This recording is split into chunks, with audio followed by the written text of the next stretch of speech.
Hello, everybody, and welcome to Gamers for Giving 2025, presented to you here by IPL and organized in part with Dapple Productions.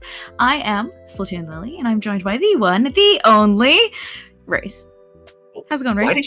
I mean, it's going pretty good, but you hype it up like that, and they're gonna expect like a 9 or something, not... Oh, I mean, I considered saying 9 whole grains, but I was like, I've done that gag already. Yeah, we did do it last time, so, gotta change it up, Exactly. You understand. And of course, it's a beautiful Saturday. A few changes in the production of this event, because it looks like there's a lot going on this weekend. But for now, we're going to try to entertain you the best we can, even though neither Raze nor I has had a ton of sleep lately. Sleeping is an honor that some people don't get, Like, and for a plethora of reasons that would only be interesting if, well, that would only be interesting. There's the lack of sleep. Yeah. I don't know where to keep the train going. My problem was I went to bed at a reasonable hour last night, and then I was like, man, I really want to read this book. Maybe I'll just start reading. And then I finished reading the book at 4 a.m. And then I was like, oh no. Oh, no. When you read a good book, that's what happens every time. That's why I've stopped reading books before bed. Right? People are like, oh, just read to wind down. And I'm like, no. Yeah. It's one of the... When you read before bed, it basically has to be like a nonfiction. Yeah. So, because if it's fiction, you'll end up reading till like 4 or 5 a.m. I've done that a bunch of times recently. So, yeah, like, if you read, I find it has to be nonfiction, so that way you can put it down and come back to it later. Yeah, fair. Otherwise, I'm just staying up all night. So. Very fair. But, I mean, that said, we've got some good matches starting off here. We've got Cross Guild, and they deleted my Mao Zedong. I'm assuming that's Roblox. I'm assuming it's Roblox. Probably. It can't just be Robble, right? Yeah, I mean, it could just be Robble, but, like, then it would have to mean something. And, honestly, based on the rest of the name, I don't trust that it means something. Fair. I'm just going to call them Roblox and Cross Guild. I think that's much easier for me and my brain today. I fully support you in that endeavor, and will also do that. Anyways, it looks like there's a few members of the teams here. At least Magic I recognize, and Minty. Definitely those two names I recognize over on Roblox. Cross Guild I'm not super familiar with, but I do recognize the tag PXG. Yeah, the tag seems familiar, but I'm not... It's not... Things are trying to get remembered, not getting remembered. Yeah, very fair. Very fair. To be fair, that's also, what I get for not sleeping, watching a bunch of other tournaments recently. Very fair. But I mean, that said, it looks like we're in the room, we're getting people ready to go. We're gonna be starting off on Splat Zones, so nothing too crazy here to start the morning with for those of you still waking up over in Pacific time, and nothing too crazy for those of you still waking up in Eastern time either. I mean, you can still be. It's like it's 5 o'clock somewhere. You can still be waking up anywhere. Yeah. A challenge accepted, honestly. I think we're both doing a fantastic job of that challenge. Oh, yes. Yeah, I mean, after this, I plan to go take a nap, so... Ooh. Honestly... that's kind of where I'm at today. See, whenever I'm tired, I actually don't like taking naps. Because sometimes they just make it worse. Coward. Yeah. I mean, sometimes. All right, get into things. The people playing aren't cowards because there's a classic Squiffer. Yeah. And a Forge Pro. Interesting. I've seen some things like Pro and kind of replacing the squeezer lately. Do you know why that might be? Um, Simplicity for the No, most fair, part. fair. So if you're not gonna run a squeezer and you want something to take that same type of range, then Pro is gonna be like the next closest option. Also, when Booyah got buffed, Booyah is just better in general, so you have a larger Right. return. That does make a lot of sense. And you still have that nice long range, mid range pressure, so I can see it. Yeah, but what what they couldn't see was the booyahing in someone's face is just a bold strategy, just in general. And I'm just taken aback. Yeah, I mean, that said, still 2 members only left on the map here, and Crossgold is doing a fantastic job of keeping this zone painted. They do lose control briefly there, but they did it without losing any more members. Yeah, but Roblox is just slowly pushing forward. The Squiffer just getting one pick, then another. And like they've completely flipped the map, but they used all of their specials. So if Cross Guild can get just one or two things online, then they might be able to swing this back. You say as the Booyah and the Trip Strikes come out, 2 members going down on the side of Roblox, unfortunately, and the Kraken coming in to kind of finish things off here. The last member jumping out as that Kraken gets full into base and takes out a respawning member. Yeah, that's going to start a stagger. That's going to be really hard for Roblox to come back from. The 1 point lead they have, though, it's going to extend over time, but it's not gonna be the end of the world. But this splash going in 1v4, it might be the end of the world for them. I mean, they do manage to get that crab off, but of course the Blaster saying, no thank you, we won't be doing that today, and Roblox getting that full cap on zone again. Just a little bit of back and forth here in mid. That Blaster's honestly still doing a lot of damage. I'm surprised they didn't get picked off earlier. Yeah, well, what's really surprising me is how the splash just said, you know what, I think this is an opening, and just went for it. Because that's something that a lot of Splash players don't really like to do, because if they're wrong, their entire team flames them. And, like, you know, who likes being flamed? Right. I mean, I guess, but sometimes you just gotta risk it for the biscuit, you know? Go in there and make your entire team angry for the chance of success. I mean, hey, been there, done that, but Cross Guild is just...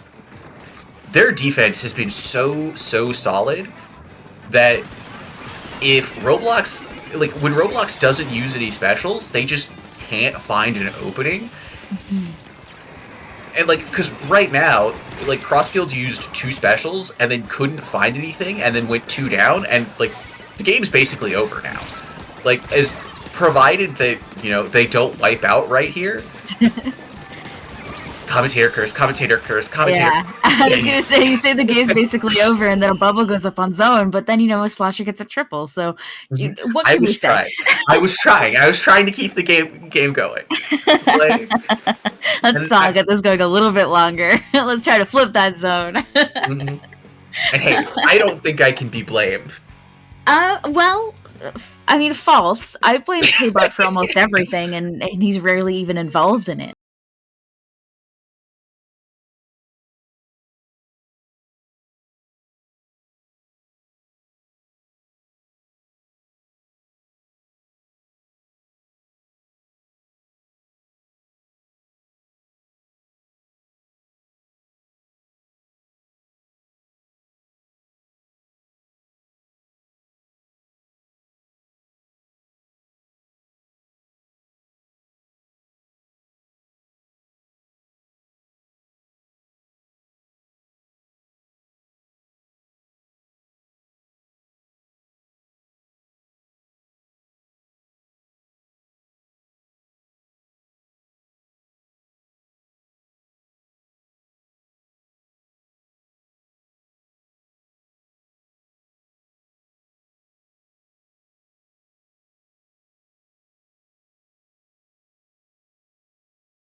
about this. Yeah, But absolutely. on the other hand, if Minty can just grab the game, then we're good. Alright, getting into game 2, we picked the wrong player. Minty was the slosher, not the blaster. That sounds fun. Yeah. Oh, Minty died to the blaster. That's why I remembered their name. I see. It's one of those days. Anyways, the blaster is going to be an issue here.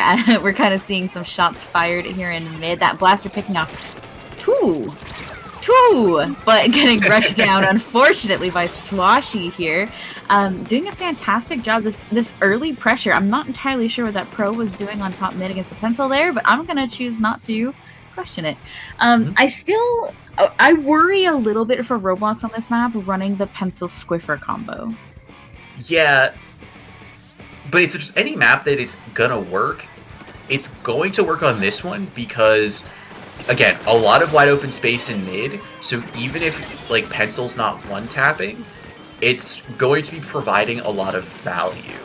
That being said, after this first minute, you can kind of see what I talked about a little bit during the break, is that Cross Guild, when the map is really stable, they did a really, really good job. But Roblox just pulled out a bunch of unleashed aggression and played super fast in the opening, and that put Cross Guild on the back foot. So now Cross Guild's playing the recovery game. Can they get back in? Can they paint the turf they need? Can they get the specials they need? All that fun stuff. We saw a little bit of a jump out there on the side of Roblox. I'm actually not a huge fan of that. I feel like they would have been more benefited by using that flank as an option, but it could have been they were pinned down. So, I mean, we do see Zuka getting picked off by Chiaki on that slosher, and we're kind of just occupying this spinner area pretty handily. Yeah, they're occupying the spinner, but they're not really pushing forward with it, which is giving Roblox time to poke and prod and find little holes in the armor of the offense, and now Cross Guild's kind of stuck in mid. Like, they're stuck in mid, and they don't really have any specials, and they don't really have anything that's close to being online. Like, they have a Kraken, but a Kraken's not going to do a ton in terms of just wrenching the door open. So, Roblox, taking all of the time that they were given, like I said, they found the little holes in the armor, and they just pushed in, and Cross Guild and their 40-plus points just got pushed away. Like, yeah, it wasn't a problem. Somehow. That was honestly a little bit brutal to watch. Just the members of Cross Guild getting pushed out so firmly. We do see some specials coming online now as the balls are going in. Already down to 64. Not good, not bad, you know. I mean, any points are good, but not bad on this map. But certainly not the winning push. And we're going to have to be careful here. But it looks like the members of Cross Guild are still occupying mid pretty firmly. So they don't have to worry about immediate counter push. Yeah, so they're occupying mid, but we're kind of seeing a problem with their composition in that they lack the ability to turf quickly, and that's probably one of the reasons that they weren't able to push Roblox as effectively. Is they get into mid, but they get into mid and it's still painted the other team's color, so the other team can skip steps in that they can just go straight from their spinner to Cross Guild spinner, and Cross Guild can't go straight from their own spinner to Roblox's spinner because of the turf in mid, and that it's slowing them down. Like, I wouldn't be surprised if Cross Guild comes out of this game having a larger combined KA than Roblox, but because they lack turf, that's what they need to do to kind of just stay in the game. Fair. I mean, we are running into that problem where Roblox is painting a lot more, but they aren't managing to hold any control or move forward because the members of Cross Guild are just so much better equipped to be able to get in there, get those quick kills, and get out. Missing that cross is so rough. But like, they had a wipeout, but Cross Guild wasn't in position to do anything, and so it just kind of flopped. And like, Cross Guild is doing the thing that I was afraid of. In zones where they can just stand still and have a very stable condition, they did really well, but where things get more fluid and they need to take more actions to move the objective forward, they're kind of falling flat. Yeah, just a little bit. I'm honestly kind of surprised here at how things are breaking out. There's a lot of back and forth and just no kills because neither of these teams is really equipped to move forward properly. Well, and there's just no turf. Like how can you move forward when you don't have paint? Like that's the second wipeout that Cross Guild has needed, and they still just barely scored, and the wipeout in overtime wasn't enough to win the game. Yeah. Like, if you wipe someone out in overtime, it should be enough to win the game, unless you're trying to go from 100 to 0. Yes. Yeah, but just down to 64 is all they needed, and it was 63, but still, that was hard. That was hard. It was a slugfest. It was, like, in that regard, it was very entertaining. Like, if I would watch, like, that was two teams running at each other and saying, like, I call it like a T-Tech joust. Right. Where they're running approximately the same composition, and they're just running at each other and saying, nuance, what's that? Strategy, what's that? Let's just fight. Yeah. It's like Splatoon boxing. Yeah, and it was like, it felt like a zone slugfest, very, very much so. So, like, watching it, you could see how that gameplay in zones kind of worked out, where they were both very, very well equipped to hold mid, but neither was very well equipped to approach the enemy spawn, which kind of concerns me for the Taco Mart. Yep, tower control. Tower control Mako Mart match, because this is another one with tower control. It moves. You're going to have to approach enemy spawn. You can't just sit and hold mid into those power positions. So, how do you think we're going to see any adjustments? What kind of adjustments would you make to try to adjust for that? If I'm Cross Guild, I'm not actually making any adjustments for this game, because, like I said, I think Cross Guild did a better job at finding kills. What Roblox did a lot better in the last game, I think, than Cross Guild was they rolled with the punches a lot better and had clams. Mm-hmm. That's not the name of the game in tower control. You don't have clams in tower control? Yeah, I know, revolutionary.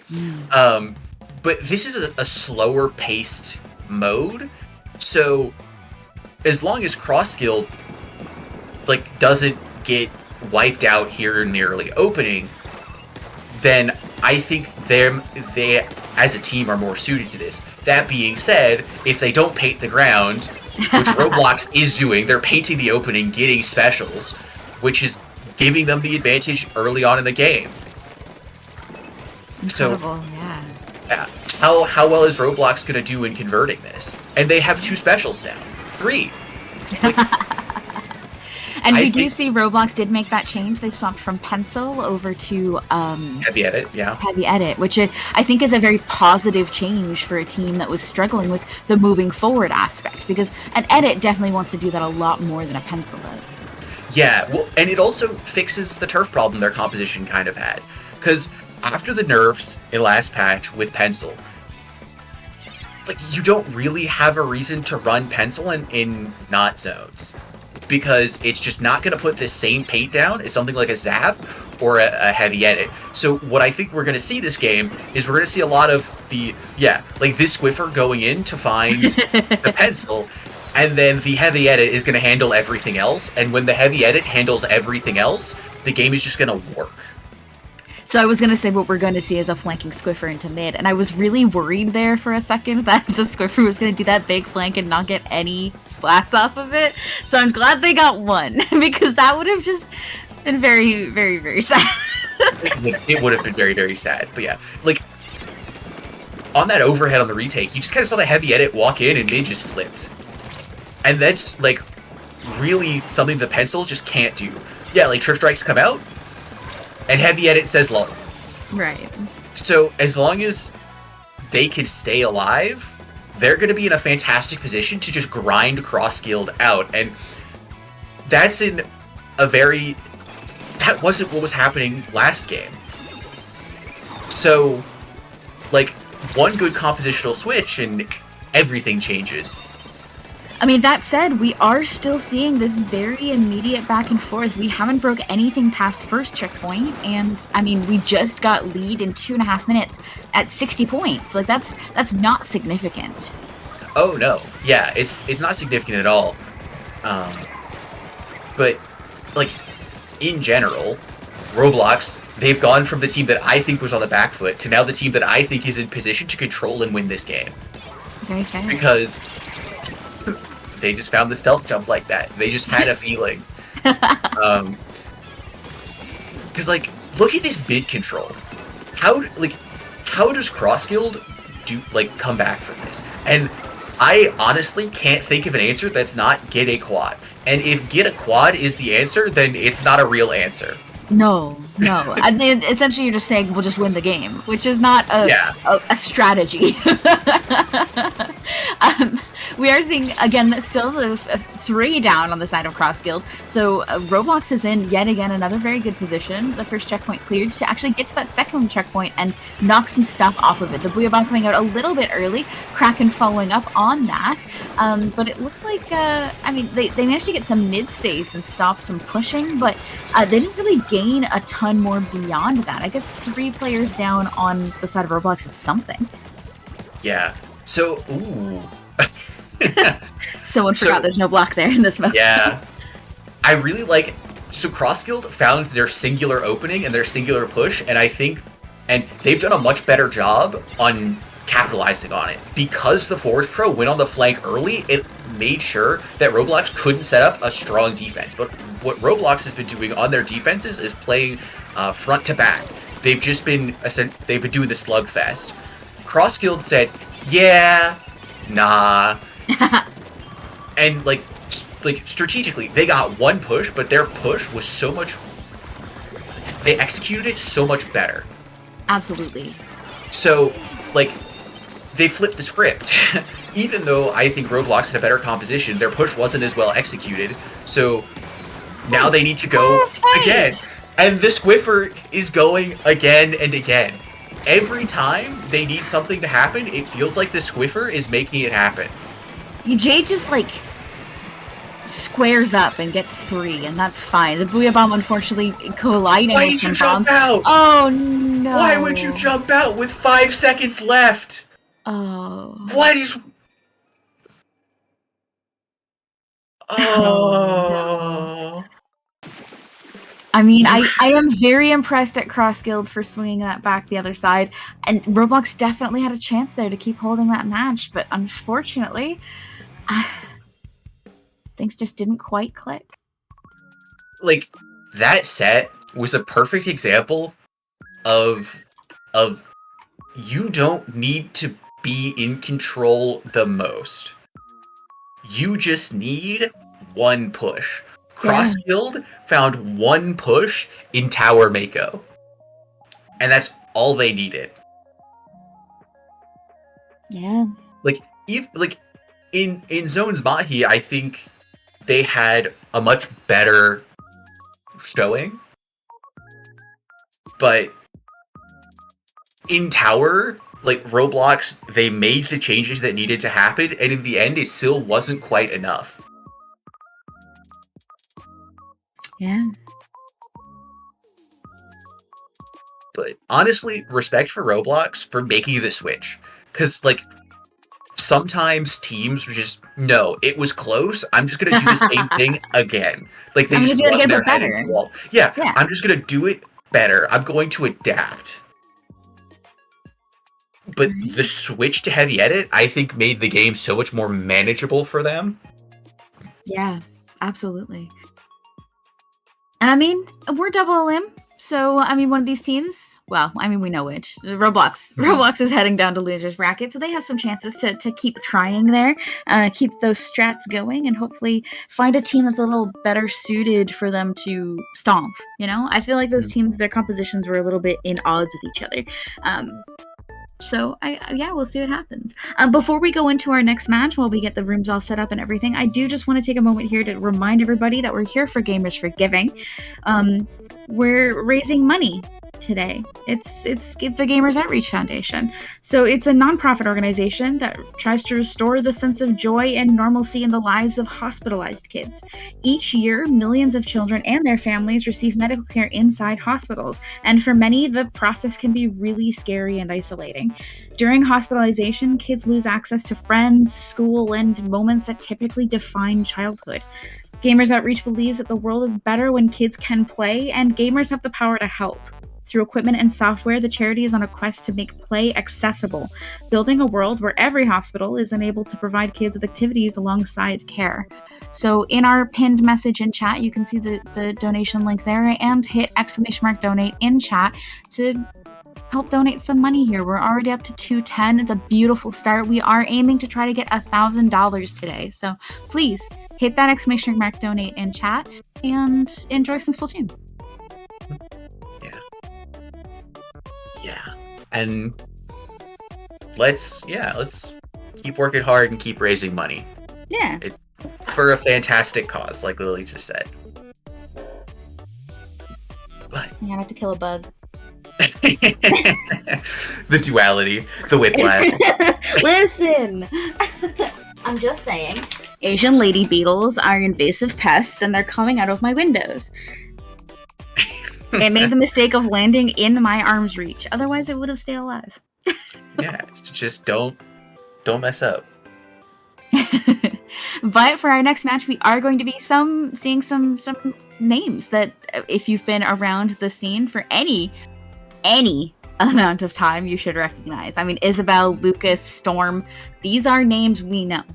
Mm-hmm. Names we know for being consistently good. Oh, yes. I'm very excited. I don't think I've seen any of them play in quite some time. Mm-hmm. So it's going to be... I'm very excited for this. So, we're going to start on zones. Again, like last time. Never mind. They've just subverted my expectations. We do double clamblets this time. Back-to-back Umami is a choice. Oh.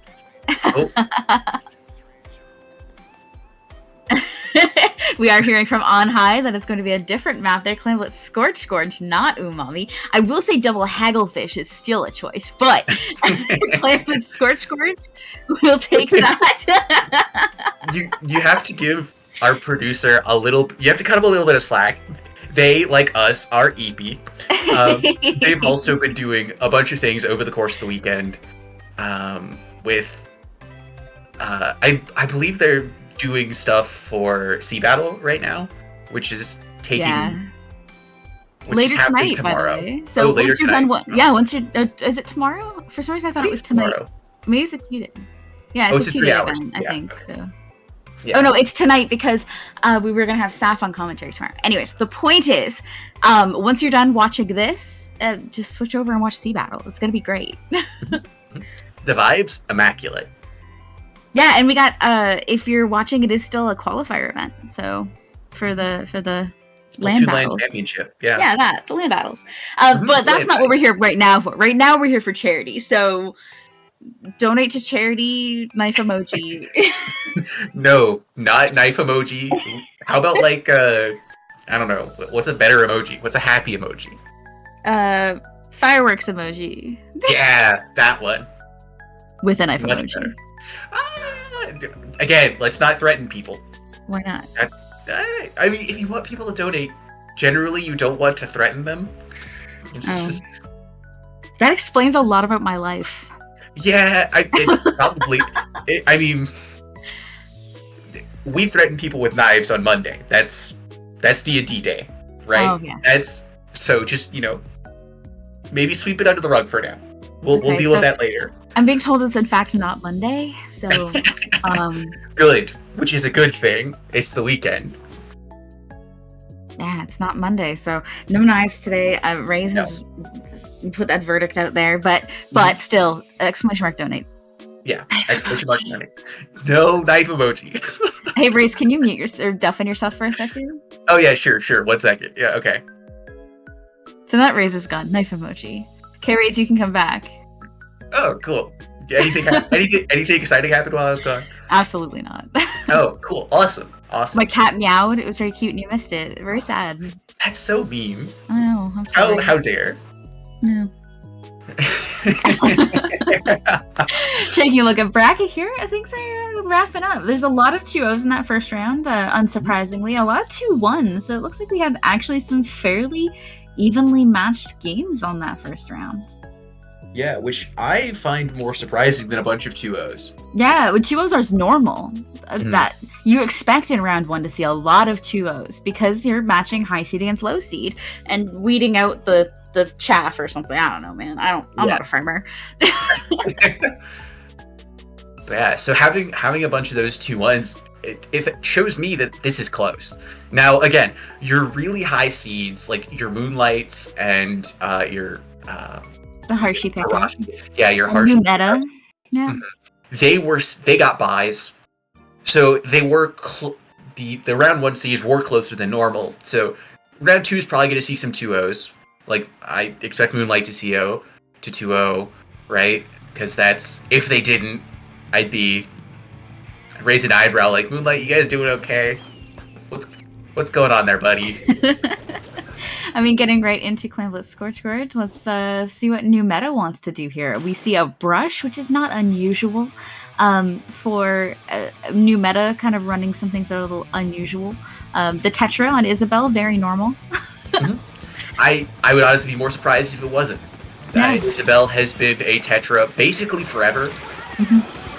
Ooh, Isabel. Murders. Isabel commits crimes. My favorite. Positive, yeah. I support trans rights and trans wrongs, you know? So true. That's Reef Slider gonna get picked off a little bit early, but coming in behind here, getting that open, and Ryziel in a beautiful position on that left-hand side to get some nice picks. Yeah, the heavy edit doing a lot of work. It really adds a lot of staying power to this composition that, again, I don't think the pencil has anymore. Especially in a mode like Clamblitz, and especially on this map. Ooh. So if heavy edit gets in behind that pillow that we kind of see on the right side right now, they can just stay there forever, almost. Like, it just takes a large amount of power to dislodge people from that position. And some compositions don't have the coordination for it. But if there is going to be a team, it's going to be Victory Road with some mist and some burst bombs and a sploosh that's just gonna have a hammer every time you try to push. I mean, fair. I mean, mentioning strange things to this comms, I didn't even mention the sploosh or the mini for that matter. Definitely some interesting choices on the side of Victory Road. Some interesting choices, but I don't think they're any bad choices. No.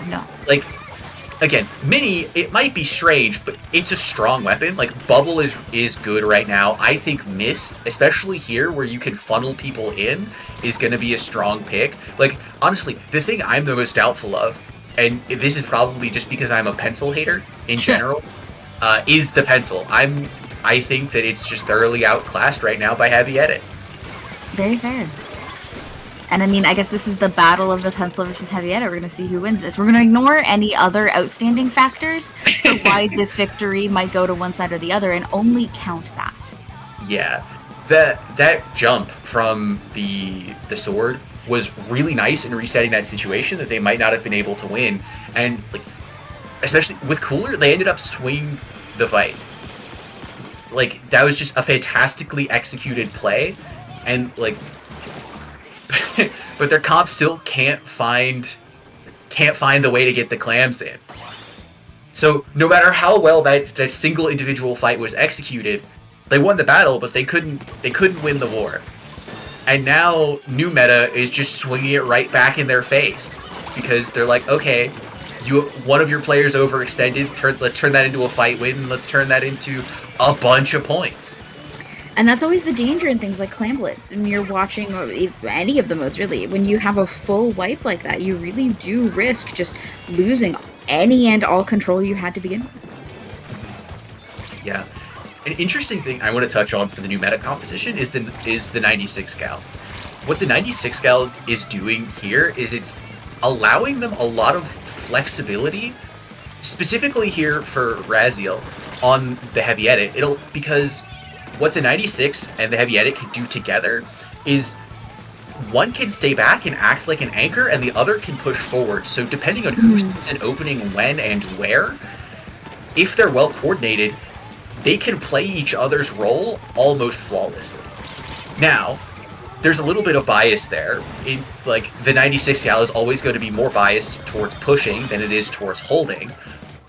But the fact that they can do both of those things at the same time is really interesting and adds a lot of flexibility that we're seeing here over the course of the game, because new meta has been able to open a lot more windows than Victory Road has. And that's one of the benefits. Yeah, that's one of the benefits to having a very flexible comp like that, to have people who can switch roles and take on each other's positions as needed, is that you allow yourself more options. And and Victory Road is having such a hard time of getting out of here. And I would be lying if I said that surprised me. Sploosh is something that's really hard to push with. Yeah. Pencil is something that's really hard to push with. Like, if Victory Road was playing zones, I could see their comp working. They're not playing zones. So, I am a doubter, I am a hater, but... Okay, but hear me out. That's just the way it has to be. They are going to be playing zones. Yeah. I believe next, actually. Yeah, I think so. But counterpoint, it's not zones only. True. So, they win one game. What's next? I feel like Sploosh occupies that same position as kind of Carbon does. Very close range, very, very jump scare, except they have a hammer. And with the hammer buff, they did get a little bit more flexibility. The throw is a lot better than it ever used to be. But just one throw of a hammer can't make up for not having the control needed for a weapon like that. Yeah. Well, and... last patch, I would have said that Victory Road had enough control. Because Pencil and Mini together can put down a lot of turf and had a lot of control. But again, then patch happened, and then I became a hater.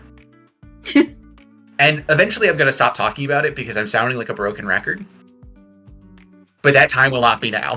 It's okay, Riz. Kids these days don't know what records are. We're fine. Oh. Yikes. Okay. Feeling old? Yeah. Welcome to my world. Yeah. Well, yeah, sorry. I just got a little existential with myself. I wonder if you could, instead of saying like a broken record, you could just say, I don't know, what's something new that repeats? Like a laggy video. I don't know. Generally, those buffer, so they don't say anything. I don't know. We'll have to workshop that and come back to it. You know, we gotta stay hip with the kids. All right, chat, we're putting this on you. What is something new that kids these days would know that skips or repeats? I don't see... Part of me is like, wow, that felt so cringe to say, but the other part of me doesn't care. Like, literally all I'm thinking of is, like, a Discman without skip protection on the bus. Because that was big for me in middle school. I had a Discman, and the school bus would go over all those bumps, and it would just skip and repeat songs, and it was awful. And then they finally came out with ones with skip protection, and it was excellent. And then they had iPods. So, you know, eventually, it didn't matter. All of the problems. But, I'm old. Help me. Switch to the other mini. Okay. Switched off the splash, Sploosh, sorry, which I'm a fan of. Yeah, Victory Road's comp just got a lot better for me.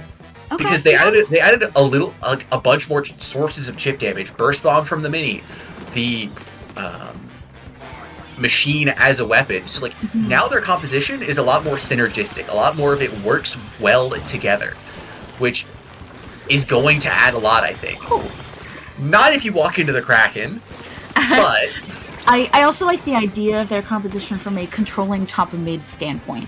So they did manage to get a 2 down, and the last 2 are on that top mid area. So I do think that this comp is a lot more geared towards being able to retake that top mid, which, as anyone who's ever played this map knows, is very important. Oh, yes. Okay, that I was very concerned you were going to get a pit explosion for a second there. Yeah, the big explosion would have been crippling. Yes. But it didn't end up mattering because the brush did brush things. It just ran back and forth and rapidly oscillated like a quantum particle.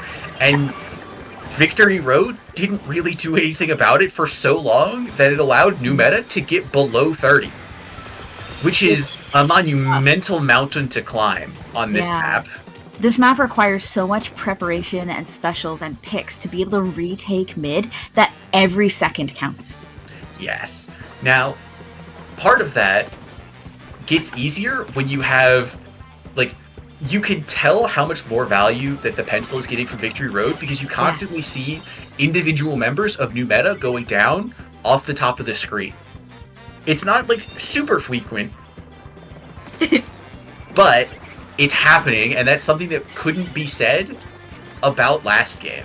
Absolutely. So, again, the pencil is a lot more well-suited to zones because it can play a lot more like a charger because it has to now. Because you don't get the free value of just getting turf and arguably the strongest special in the game. And honestly, new meta is still doing a fantastic job here. I mean, they did manage to push down to that 30-point mark, and they do need to retake, but they have a lot of specials and weapons that thrive on getting people to move out of the way. The Kraken, the Brush, these Distractics, even the Tetra, things that draw your attention and make you move to a place to react to it. And, I mean, using that, we saw all of those tools come out there on that push to retake top mid. Yeah, so now, as long as new meta can keep the pencil from getting those constant little picks, the little death by 1,000 cuts, new meta is in a fantastic position to just KO here. Like with the wipeout, I don't think Victory Road can come back. Like, it's gonna take something very special.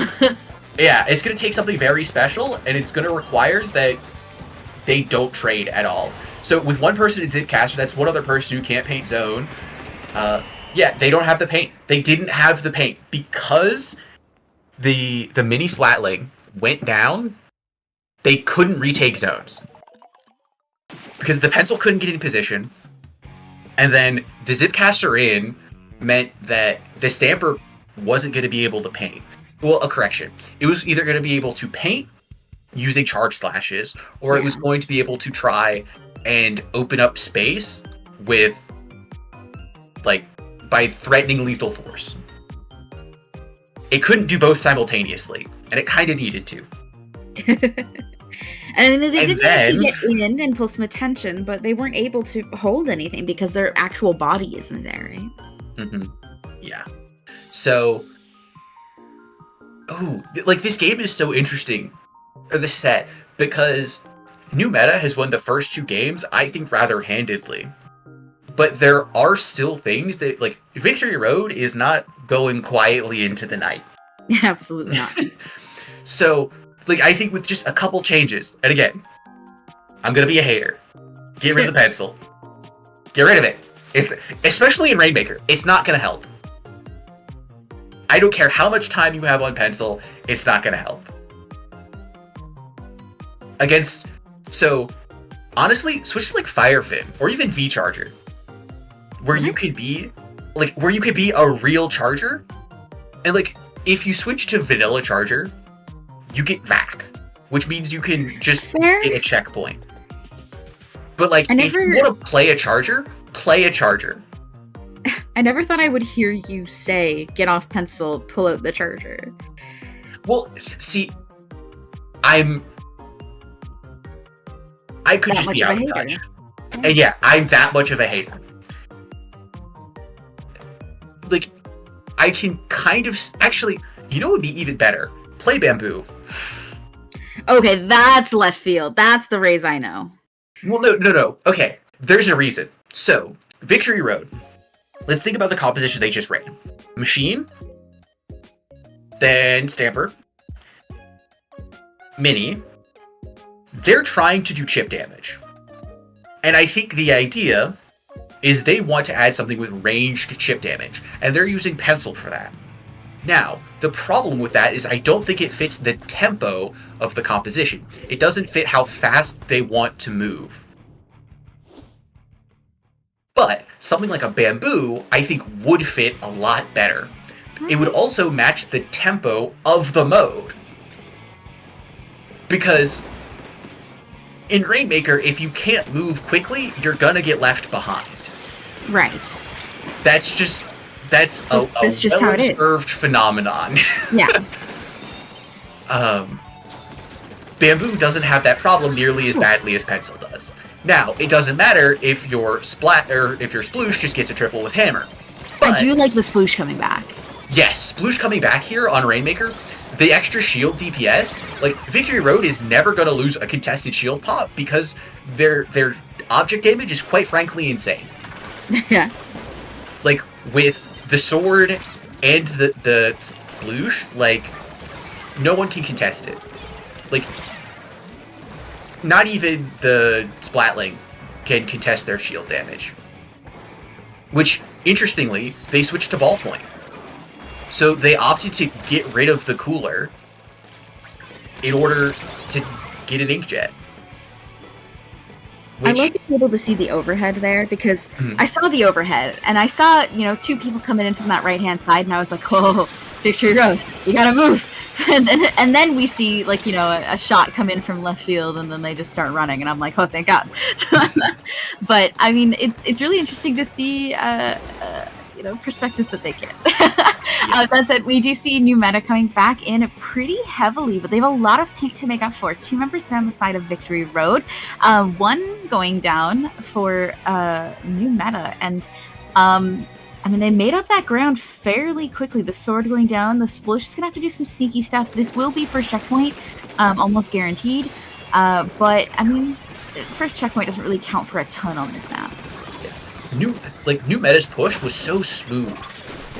It was, like, it looked so well practiced. Like, I have my doubts of the H3, but they're making the H3 the Rainmaker carrier, so they're not dealing with any of the problems that come with running it. Right. Which is its potential to be slow and kind of clunky. And they're just using it for its advantages on defense of being able to last at range. The ballpoint flank, please. Oh, it got it! The ballpoint got the Rainmaker. And see, come on, yes, do it, KO, do it. No, come on. So that is down to the 1 point mark. On the pedestal. This is going to be game, I'm sure. Oh, absolutely. There's no way it's not. But that was crazy. Bravo to new meta. Oh my god. And that's the kind of a gameplay I expected of new meta. I expect them to run weird stuff. I expect them to just go in there and say, you know what, the game's over now. Yeah. Well, who expects the ballpoint flank? Who expects that? No one. No one expects the ballpoint flank. Oh, especially when they're running Brush and Tetra. Like, those are the flankers you anticipate. So if you see the Brush and Tetra, you're like, we're safe. No, so, absolutely not. Like, it was... Yeah. Okay, that was a 3-0. I found that game was much more entertaining. Now, that being said, let's take a quick look at Bracky here. Before we take a quick look at bracket, we're actually going to take a quick break. And we'll be back in just a minute or two while we get this game set up. Please don't go anywhere. In the meantime, hit !donate. We'll see you in 2 seconds.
Hello, everybody. Welcome back for Gamers for Giving 2025, a charity event hosted by Dapple Productions in coordination with IPL to raise money for sick kids and help them game. I just want to mention a couple quick donations here while we're coming back in. Pixel Hearts donated $100, saying, "This is for my friend Kat. Gaming while living in sick kids helped her smile again. Let's keep it going."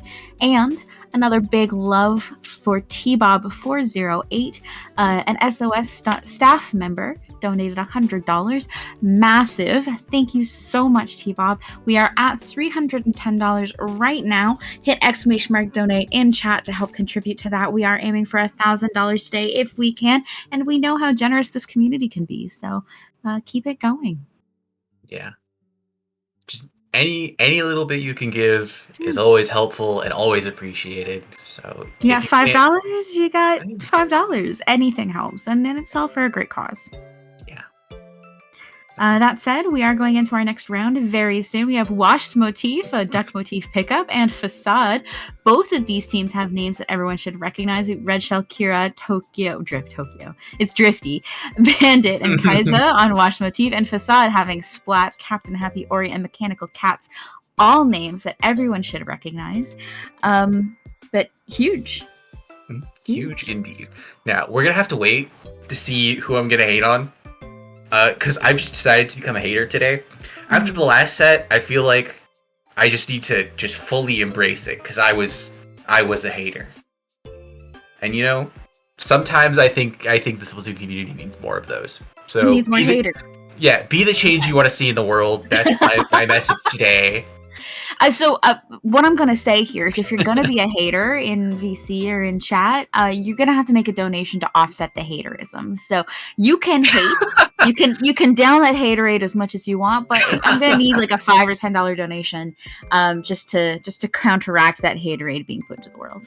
Uh-huh. Yeah. Sure. I'm getting the feeling that Raze doesn't believe me, so I'm going to donate $5 right now to offset his hate. Hang on. I gotta keep the karmic scales in balance. I do, yeah. So you chat here, you explain what we're gonna be looking at, and I'm gonna donate some money. What are the maps? Oh, we don't have the maps left? That's so sad. Okay. Production is left high and dry, I guess. This is so sad.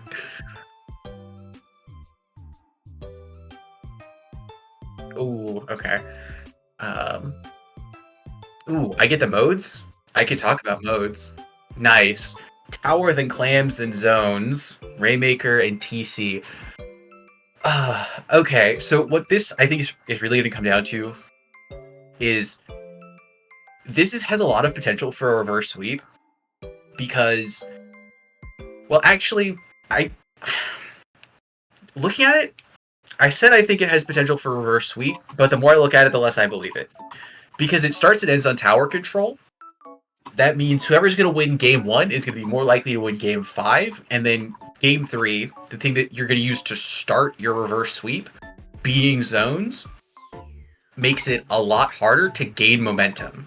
Now, if we switch games 3 and 4, and you could use Rainmaker to gain momentum going into zones, that would add some potential for reverse sweep. But I think this round, the winners quarterfinals, whoever wins game 1 is going to be abnormally favored.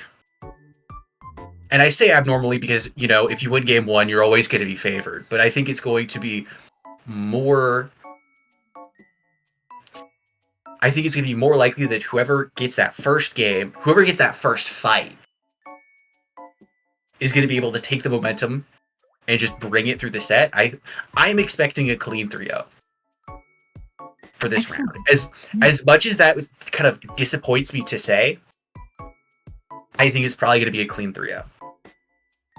Now, I'm here to interrupt this to say a big thank you to Quill for a $10 donation, and a thank you to me for a $5 donation as well, to offset Raze's haterade. I do want to note here that for anyone donating, there is there's a donation matching happening. So every little bit you have is doubled.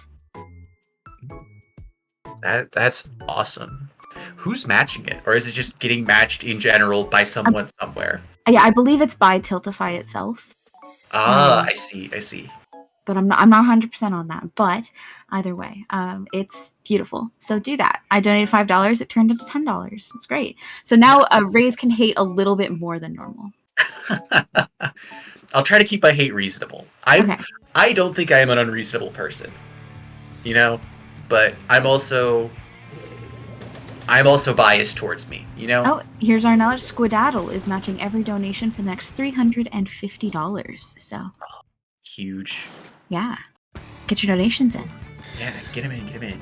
Okay. Pencil. Okay, Facade. Sure. But you got your S-Blast too, so. Yeah. I still don't think it's enough. So, Facade's composition is well thought out, and I think is traditionally strong. But, I still don't think it's quite enough. Because, if they don't keep turf on the ground, holy, then the S-Blast is going to have a hard time getting things done. And with the Splash, it's...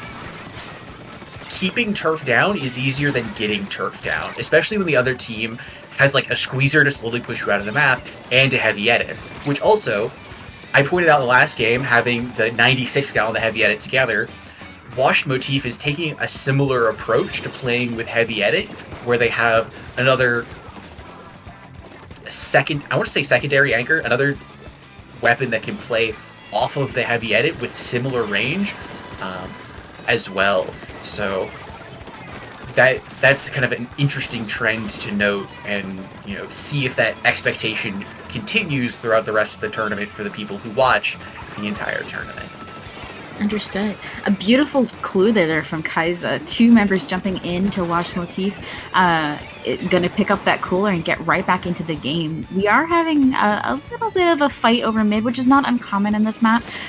Kind of getting that control in mid is necessary, but very, very difficult to start off with. So we're gonna have to see if Red Shell can get a little bit of a flank going in here. That Zipcaster definitely gonna help with that. Zipping to low ground here is really interesting. That's something you don't really expect from Zipcasters, but it did its job wonderfully. Because Facade couldn't get a solid angle on the Zipcaster, and they kept trying to. So it just got a bunch of space where it might not have been able to if he went over the top, because that would have put him in the angle of the pencil. And as much as I'm a pencil hater, it is lethal. Yes. Like, if you disrespect a pencil at this kind of level, they will just wipe you out. Are you saying they won't take that stationary? Anyways, we have a Facade here still holding a pretty decent control, but they have quite a bit of ways to go. I mean, a 32 push for Wash Motif could easily be the winning push. Yes, for sure.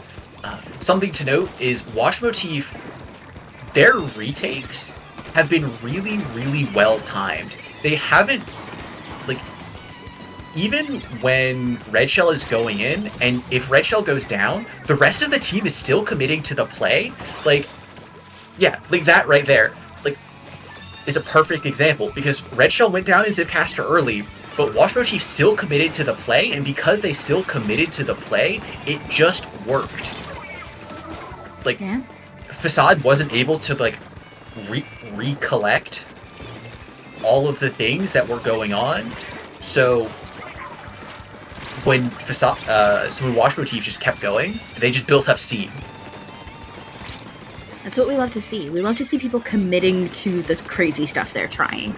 And, I mean, speaking of, Kaiza's doing a fantastic job over here. Gonna have to back off of that crab a little bit. The members of Wash Motif are a little backed up, but they do have, I mean, a Red Shell coming in, first of all, to disrupt things and provide openings, but they also just have a substantial push that means that they can sit back in a little bit of a safer position if needed. Yeah, they have the breathing room, they have the time to just kind of let first checkpoint go if they need to and get a solid defense set up. Now, yeah, see, here they're finally starting to do it, where they let first checkpoint go, and now they're going to set up for the second checkpoint. It's right here. Red Shell's going to Zipcaster, and then, ooh, that was a fantastic zip. That engage was great. Everyone on Facade looked at Red Shell, and so Wash Motif just got to drop in for 3. They got a delayed wipeout. They didn't quite get the wipeout screen because they were a little slow getting the other 3 members down, so Happy ended up being able to come online. But look how fast Wash Motif moved forward. Everyone on Wash Motif really got in Facade's face, and then when things got a little dicey, they all jumped back out, they stayed safe, they didn't even allow Facade the idea of overtime. That defense was so well executed, it, like, almost textbook. Yeah, and we have called it out a couple times in game, but I do just want to mention, like, I do think that, I mean, all of the members of Wash Motif are very stable, but I think Red Shell Zipcasters might have been the MVP in that match in particular. Just, they pulled a lot of attention, the members of Facade were very worried about them, and they provided openings that the rest of Wash Motif just followed up on flawlessly. Yeah, so, yeah. To kind of build on what you said at the end there, the Zipcasters are really well timed, but that also requires the rest of the team to A, know they're coming, and then B, know what to do with that timing.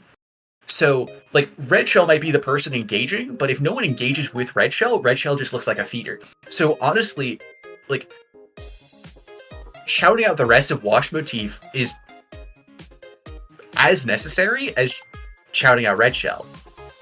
Because that's a delicate dance. Like, being engaged, being the first person in the door, if done well, can completely change the state of the game. But if it's done poorly, you can put your team so far behind that it's almost impossible to come back. Yeah. So, like, Red Shell was doing a fantastic job, but also the rest of Wash Motif was doing a good job, like, trusting Red Shell would find the openings. Which is very hard to do, even in a team that's experienced playing together as Wash Motif is. Like, that is difficult to train yourself to do. To trust that those dive moments are going to produce something, and to follow up on them with everybody and no one backing off. It's hard. Because another thing, like, if we keep an eye on Wash Motif specials going into the next game, there were a lot of times where Wash Motif would engage with Zipcaster, having no other specials online, but then over the course of the push, a new special would come online and then instantly get used. But because they're going in as soon as Red Shell has Zipcaster, it's impossible for the team they're facing to plan for all of the other specials that are going to come online during the retake or during the push, which makes it much harder to defend. Absolutely. So, like, that level of communication from Wash Motif is really, really impressive. Hang on, Red Shell, what is that? I get it, though. I get it. I think it makes sense. In this map, it's so much harder to flank and do the Octobrush thing. Like, Zipcaster isn't going to get as much value. Like, there are still a couple of good angles, but being able to just face the enemy team down and just wipe them out, like, makes sense. I think that's a smart push. It makes sense, but that doesn't mean I have to like it. You know what? That's valid. And the missiles are just pain. Like, that just feels like a punishment on top of a punishment. Did you just crush someone, Red Shell? No, I don't think they did. Good. If they did, that would be, honestly, a war crime. Like, I think we wouldn't be able to show that on stream. Someone call the UN. Red Shell's committing war crimes. Wash Motif in the first minute of this match already pushed down to the 54-point mark. That is impressive. This map is notorious for long pushes that require a lot of time to accomplish because of the clam economy. So to be able to take control of mid that quickly and push down to the halfway mark, pretty much, it's a masterclass.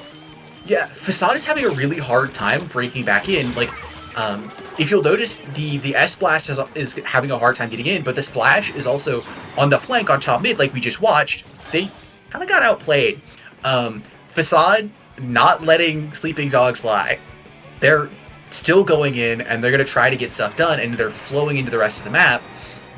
But Wash Motif has specials online to kind of slow things down, and Facade hasn't been able to get their pencil on top mid in time. So now, if you look at Wash Motif, well, their flanker ended up going down, which is suboptimal to say the least, which is going to open the door for Facade, but Wash Motif did have a nice setup, for a defense. But all the specials that Facade had to use to get here.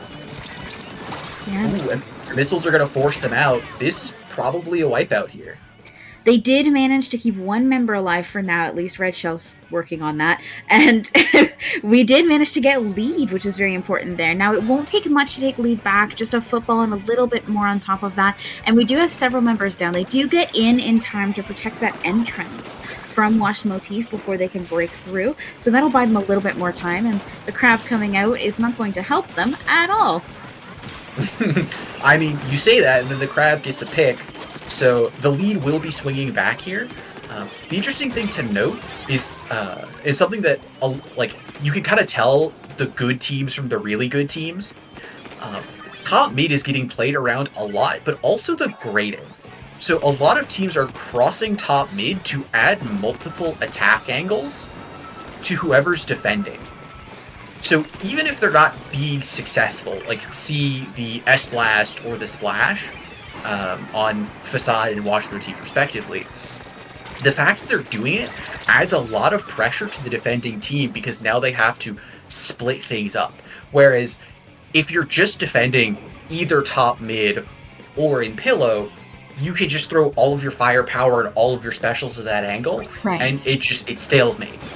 That's like the thing you're talking about. That's the reason a lot of teams end up sitting in mid for so much time. Because they don't split their team up in a smart manner. Very understandable. We do see Facade gaining a bit of control here. Two members going to have to back up a little bit, I think. They don't manage to get lead, unsurprisingly. They do manage to get most of the members of Wash MOTIF down, though. And Facade still maintain that control of mid, doing a fantastic job of it. Yeah, what Facade's doing right now is they're doing, like you pointed out, they're doing a really good job of maintaining the control they already have. They're not overcommitting for resources. They're not trying to win the game outright right now. They know if they can just keep this position, if they can just grind this out, they have the clams that they can try to win. Of course, we say that, and then Wash MOTIF was like, nah, we're good. But that said, the final member of Facade stayed here in mid, provided some jumps, and delayed Wash MOTIF retaking the area. So while they did give up a bit of mid, they held it for a lot longer, and they're still in a pretty good position here. It looks like Cats might be aiming for maybe a bit of a flank. Unfortunately, going to lose some ground to that crab on the side of Wash MOTIF, and the crab coming out for Facade gonna help a little bit. Things getting a little crazy here, the ball jumping in, but I don't know if they have time to make it to the enemy basket. No, I don't think they do, especially not with Red Shell there. Like, they were in a fantastic position to come back. Like, they were playing, Facade was playing on the back foot so well. Like, this is one of the things. Even if they didn't win, there's a lot to take from just watching this back.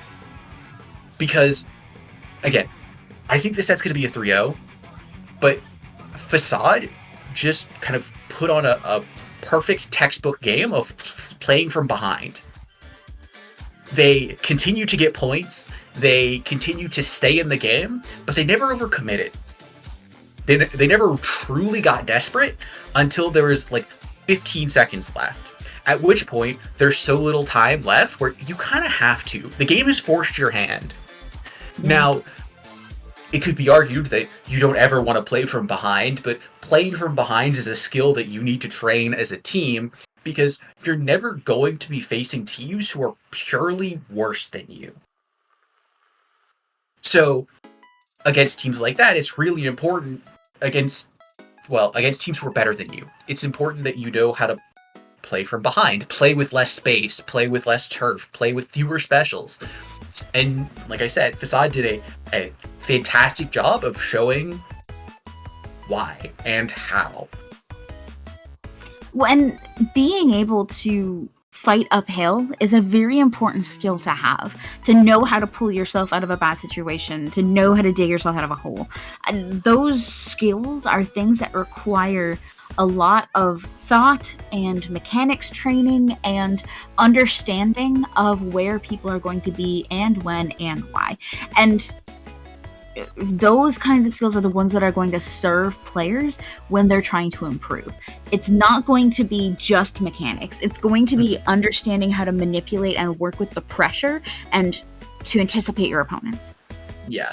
Well, and so, like, what I say when it comes to that is the key is to play the game with your eyes open.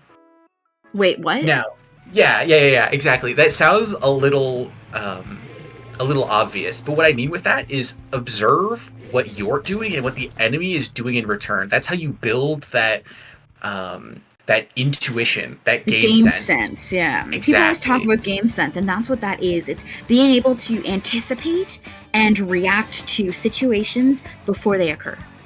Yeah. Red shell switching to carbon. So for zones, I mean, it makes a lot of sense, especially zones Mako, because that can happen. I kind of dig it. Yeah, I'm a huge fan. I'm a huge carbon fan. But that being said, this is the match where I think Facade has the best chance, like compositionally, to do something. But also, this map isn't as good for Pencil as potentially some other zones maps. So... Sorry, just watching a Pencil try to get into a good position and seeing a player just hop up next to them on the enemy team is just, it's always funny. It is. I mean, well, says one of the problems with Pencil is you only have a handful of good positions, and if the other team knows where those positions are, then they can just spontaneously appear. They can just operate right next to you. I mean, we're seeing Facade again, you said, in a good position, and they have a fantastic hold so far, and they got what, 2 players down already, and Wash MOTIF is kind of just mounting a retake. So Wash MOTIF is gonna have to take some time here and get some things going. Also, I didn't realize it was a vanilla carbon. I saw carbon and just like, oh yeah, carbon deco. The carbon with burst bomb Zuka. And then I just watched Red Shell Zipcaster and felt... I mean, it's Red Shell. Yeah. I mean, that's true. Like, Red Shell is kind of like the Zipcaster player. So... Absolutely. I mean, we're running out of time here, too, very quickly. Wash MOTIF is in a very terrible position, and they weren't even really contesting that zone. Now they're going to have to battle for it against a ton of paint, and I don't think they got it. No, they couldn't. They needed to get a singular. They needed one more kill to essentially neutralize the turf disadvantage that they had. Yeah. They couldn't quite do it. And so, that's just how the cookie crumbles. But now we get back to that situation you were talking about before we started, that this set and the maps they're in, and the map modes they're in, don't favor a reverse sweep. So we've seen things very, very strong for Wash MOTIF so far, and Facade has got a little bit of ground to cover. Well, and let's also talk about the Facade composition here for a second. I'm a Pencil hater. They're running a Pencil. Now, I'm a Pencil hater for a reason. And it's also Rainmaker. So, in the world where you're playing Rainmaker with a Charger, how often do we think that Charger is going to find value in comparison to Zones Mako? When they're holding the Rainmaker. Exactly. I know the answer to this question. Yeah. The only time where they're going to get a lot of consistent value is when they're holding the Rainmakers, when they're not actually using their main weapon. So, in that world, and previously, Pencils were just soda bots. They were vending machines, essentially. Vending machines. Where you'd put your turf in, and then you'd get a soda out, and you'd go do your thing. Rainmaker Humpback, that's not really a viable strategy, in my opinion. So, I think if Happy continues to play the Pencil here, yeah, I don't like their chances. I don't like their chances at all. Unless Happy is just playing the Rainmaker and is essentially just becoming a Rainmaker main for this game, I'm not particularly enthused. Fair. I'll be enthused for you. We'll see how this goes. I'm definitely interested because I'm seeing a lot of weapons. I mean, the splash and the brush can handle the short quarters that the bumps and terrain creates on this map. And Red Shell already going in for fun. Red Shell, calm down. No, don't calm down. Keep going. Prove my point. Show that the pencil cannot keep up with the pace of this game. Yeah, and then we have the edit and the squeezer to cover those more longer range situations. We'll have to see if they can match up to the pencil, because this is where the pencil's going to shine. It's on this straightaway right here. But they're also 2 down, so the pencil's not even going to shine here because they can't. You cannot shine there if your team is dropping in one at a time and dying. So in the minute, Watch Motif has pushed from 100 to 17, and they're still pushing. They're still being aggressive, still taking space, and put the pencil in the worst possible position for it, which is now it needs to push. Now the pencil needs to find a way to play like a Squiffer or play like a Bamboo and take space. Yeah, I mean, this is the point where we know that they dropped their cooler, so they could pick up Rainmaker. We are seeing this fast right-hand side, but the brush is a problem. Mm-hmm. Well, and also, Facade somehow managed to get mid-control, but I don't really know how. So, as long as they can keep mid-control, as long as Facade can maintain that mid-presence, they could probably drag it out for enough time to slowly grind out a lead. But if Watch Motif, when Red Shell inevitably zipcasts in the next 5 seconds, if Facade can't keep mid-control through that, then we're just going to go back to where we were 20 seconds ago. Which is, Facade's going to be in their base, and they're going to be sobbing because they don't know what to do. That being said... And they're doing a pretty good job so far of holding this mid area. We do see a splash here on its own, having to jump out. And Red Shell taking their place to dive in and get one. Whoa, that's Suka. Ooh, that was big. That was, yeah, it was really big. Red Shell getting the pencil was probably the worst target they could have picked there, I think. Because it didn't immediately neuter Facade's ability to push. That cooler did, though.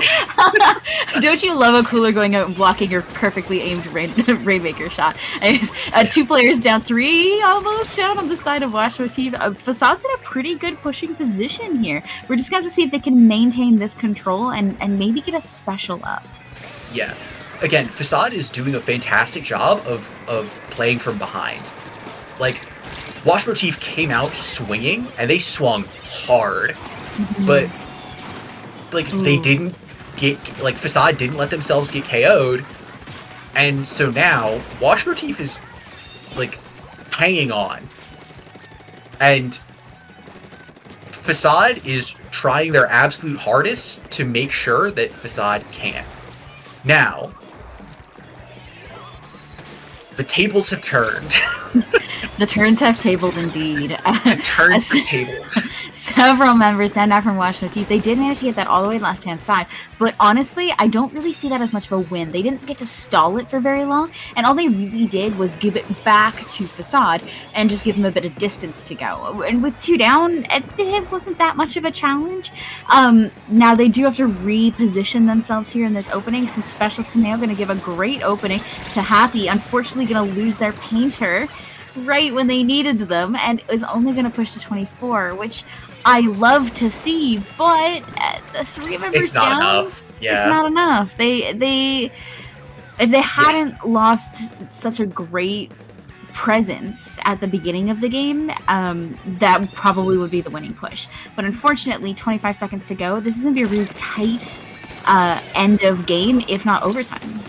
Yeah. So Watch Motif, with the last 30 seconds on the overhead, did the absolutely correct play, which was they painted everything and they didn't instantly move the Rainmaker forward.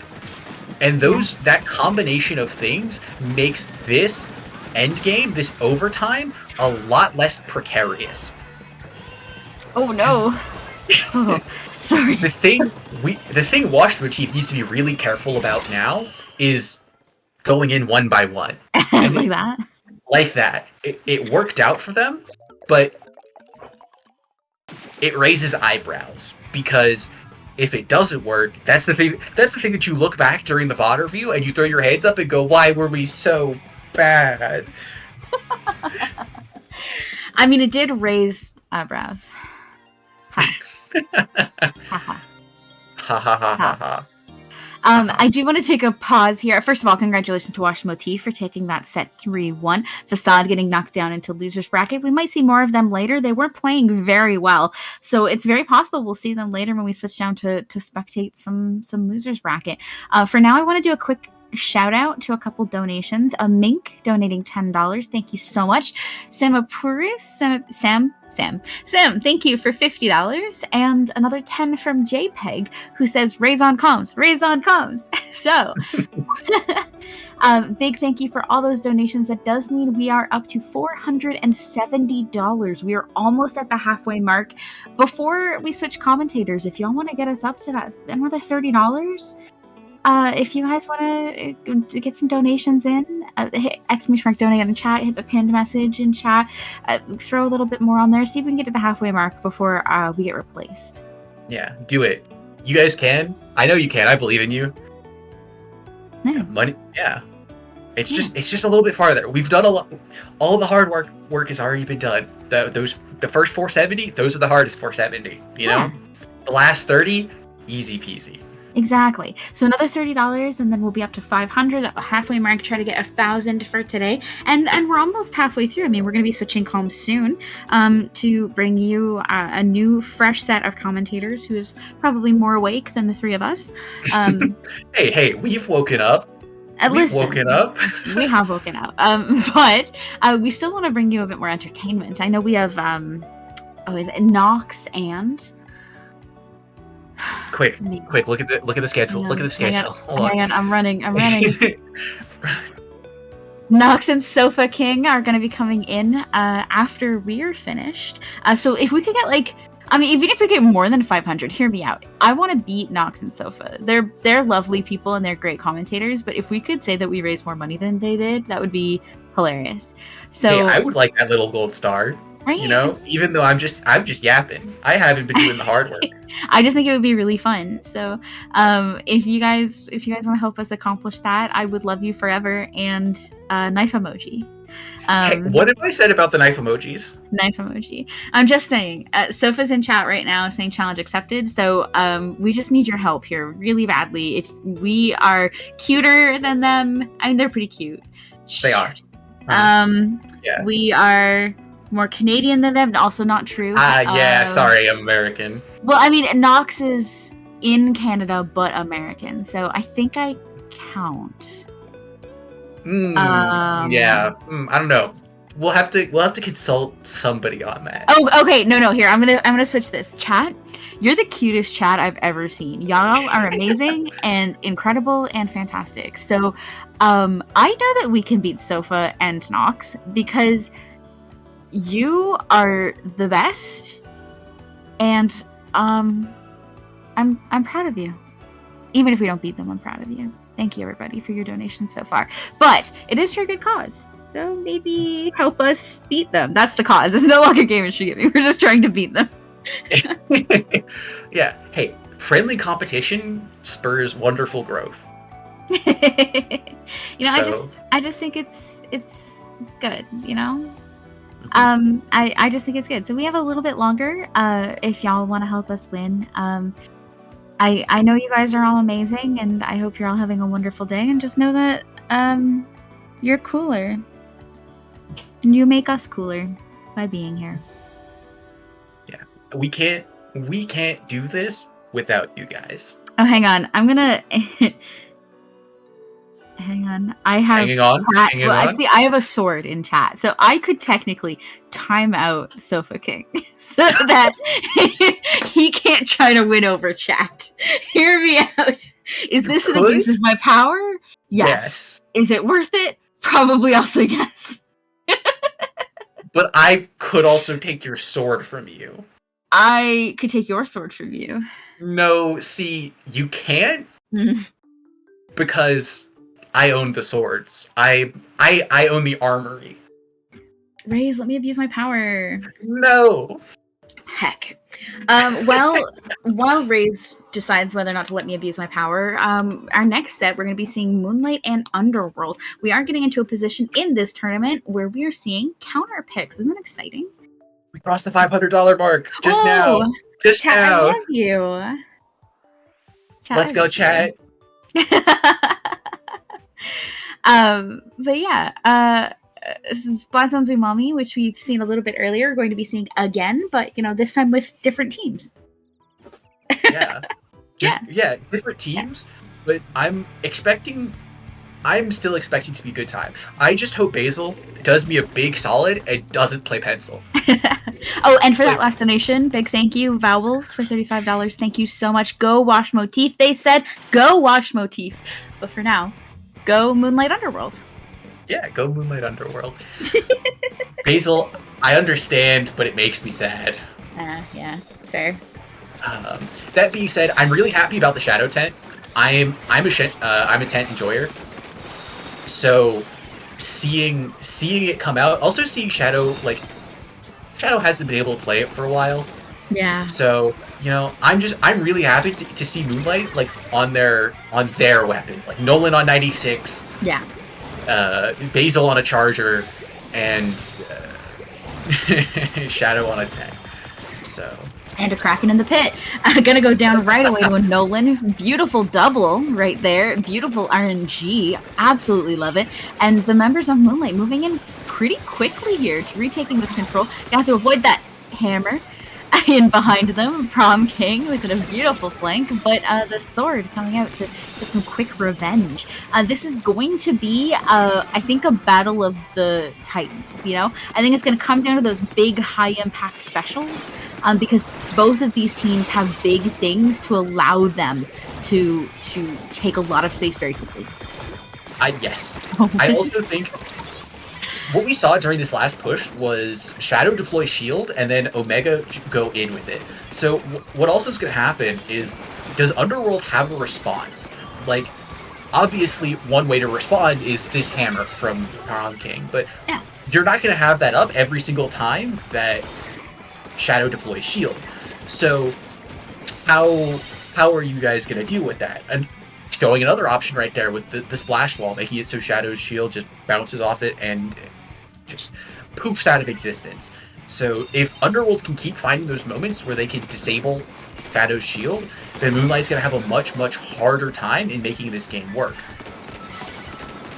I mean, yeah, pretty much. And I think that's going to be a big aspect of this, is just getting those counter picks essentially in. That said, I mean, Moonlight's still in control of this map, still down to 46, halfway through this game, and our Kraken is distracted with a bubble. Yeah, they couldn't find any other targets, so destroying the bubble there is value. It's not the most value, but it's still value, which is ideally what we're looking for. The pick out from Shadow makes it so Underworld can't retaliate as quickly as they might like. Also, having a person pinned in pick here puts Underworld in a precarious position. Moonlight keeps finding singular picks, but yeah. Prom King is like, I see your singular picks, and raise you 2, 3 picks together at once. Yeah, and that's honestly, I think that's what I was talking about there. Like, Moonlight is getting this beautiful stagger, and then Underworld comes out with these big, heavy-hitting specials, Kraken, Hammer, to kind of make up for the stagger that they were forced into. But we'll have to see if it's enough. Yeah, it almost feels like strength versus dex, if you know what I mean. Where it's like Moonlight is winning because they're just constantly eking and scratching leads out over time, death by 1,000 cuts. But then Underworld just puts on the big boy boxing gloves. A rogue sneak attack dice, I get you. Yeah. Yeah. And then just comes in and just slams. And welcomes to the jam. Basically, beautiful pick there. They do manage to retake this zone before losing lead. It's going to put them in a pretty good position for this end game if they can get set up properly, which is going to be the challenge. No real specials online. The Kraken's going to go down before they can reach special. We do see a hammer on, but again, going down before it can really get deployed. It's going to put them in a nasty position if 2.5 down, stuck in their spawn with almost no penalty left on the side of Moonlight. Yeah, Moonlight just swung for the fences and hit a home run, because the hammer has been the thing that has been constantly giving Moonlight problems, and Moonlight dealt with it twice in a row, which they got flanked. They let someone out in pit, and the Kraken snuck through, and because the Kraken snuck through, they ended up getting retaliated. So Moonlight got ahead of themselves. They decided to let a person through, unbeknownst to them. The situation didn't allow for it, and got a penalty. So now they're not going to be able to KO. They're still sitting in a fantastic position overall, but it's not the decisive game win that you're hoping for if you're Moonlight. Absolutely. I mean, few seconds left on the board, 3 members down on Underworld. That is game for Moonlight. But yeah, it wasn't the decisive victory to set the tone for the rest of the set. Yeah. Because, so, 98, really good. You're not disappointed right now if you're Moonlight. Right. But let's shift away from them. Okay. What does Underworld counterpick here? What do we think gives them the best chance to win? I want to say Rainmaker or TC. I agree. Yeah, I think they have a very mobile especially comp, very fast moving, and they have a lot of specials that are very high impact that will do a lot of good in a mode like that. I would love to see Rainmaker. I don't think we are. I think we're going to see like TC. I think we're going to see zones, honestly. Sure. We're at that point in the game where everyone counterpicks zones, so. Yeah. But I don't think Underworld will counterpick Rainmaker, even though, based on what I saw in the last game, I think it's their best bet. Yeah. Because Underworld was really good at, like you said, singular, really powerful pushes. And that's just Rainmaker. That's the mode. And I think Moonlight did a better job with the sustainability, which I think is better for Clan Blitz and Splat Zones, so I wouldn't want to take them to either of those modes. Especially with Shadow on Tent, I think Clan Blitz is a very finicky counterpick. Yeah, very dangerous. So, like, if I'm Underworld, I don't instantly want to take it back to Zones because, honestly, Zones wasn't really that close, all things considered. No. It was a slugfest. It was back and forth, but Moonlight was constantly punching above their weight class. The counterpick has come in. TC Inkblot. So we were right. And honestly, I do think that's the best option for them, to take them to a game like TC. Now, we'll have to see how it works out for them. Moonlight is known as a very well-rounded team. I wouldn't say that they really struggle with one mode or another. I think probably their weakest, if I had to pick, would be TC. But, yeah. I'm expecting Shadow to not play Tent on TC. Because Tent, especially on Tower Control Inkblot, Tent can be a little fickle. You don't really have a ton of places that you get a lot of value from deploying your shield. And if you're going to flare your shield, you probably shouldn't be playing Tent to begin with. I would argue that you might not even really want to play Brella, because like it's still an online tournament. It's gotten substantially better over time with Brellas. Yeah. And I mean, we'll have to see how they're feeling. Like they did run into some counters in that last match with the walls, and their slower fire rate might have been an issue with things like the hammer. So we'll have to see how they're feeling. We might see Shadow switch off, but I'd love to see him stick. You know what? Yeah, so seeing Shadow stick would be cool, but also hear me out. If Shadow plays Zap, Basil can play leader. Okay. And then we can use the leader to check the pencil. Dang, well, that's not going to happen. So, I appreciate the stick. And I don't see any real problems here. I do like the blaster pick on the side of Underworld, coming out first Tower Control, and coming out against a tent. You know, a blaster is never going to be a bad idea. The Wiper for me is a little interesting to stick with, knowing we're up against a decav, but it might just be that they're not feeling the pressure. Well, yeah, like, I think the Wiper was the person consistently giving Moonlight the most trouble that we saw. Now, obviously, we're not in the game, and we can't be everywhere all at once. What? So, like, it could be completely different. But, like, they just got a really strong double kill to open this game up. Yeah. Yeah. And we're seeing Moonlight here on tower. We're seeing the members of Underworld gonna have to recollect themselves. There is someone on the flank. We're kind of keeping an eye on that. But I'm honestly too worried about it. Omega in bats here is rough. It is. See, look, there's the Wiper just coming into mid and just stopping the tower on their own. Like, did it stop it for a lot? No. Ooh. But it put a little... Ooh. But it stopped the tower for enough to give the rest of the team time. It's like, Underworld, they're a very... What's the right word? They're a very fluid team. They're not... they don't necessarily stand together. They're 4 individuals that just happen to be in the same place at the same time. Ohana means family, and family means 4 individuals who happen to be in the same place at the same time. We are seeing, some fantastic cooperation coming out of them. But yes, I do think like every member of that team can stand on its own, yes. As opposed to Moonlight, where the members are leaning on each other and using that coordination to do good. I don't think either one is necessarily better in this particular situation, because Moonlight's teamwork is so powerful. Yeah, well, Moonlight's teamwork is so powerful, but what I was trying to get at is the individual picks you get against Moonlight aren't going to be as impactful as the individual picks you get against Underworld, because Underworld losing singular members is really bad, because those singular members are a lot of individual firepower, whereas Moonlight is built on the idea of, if we lose a person, we're still going to continue with our game plan. Yeah. So that gives them the ability to outlast. Like we're seeing here.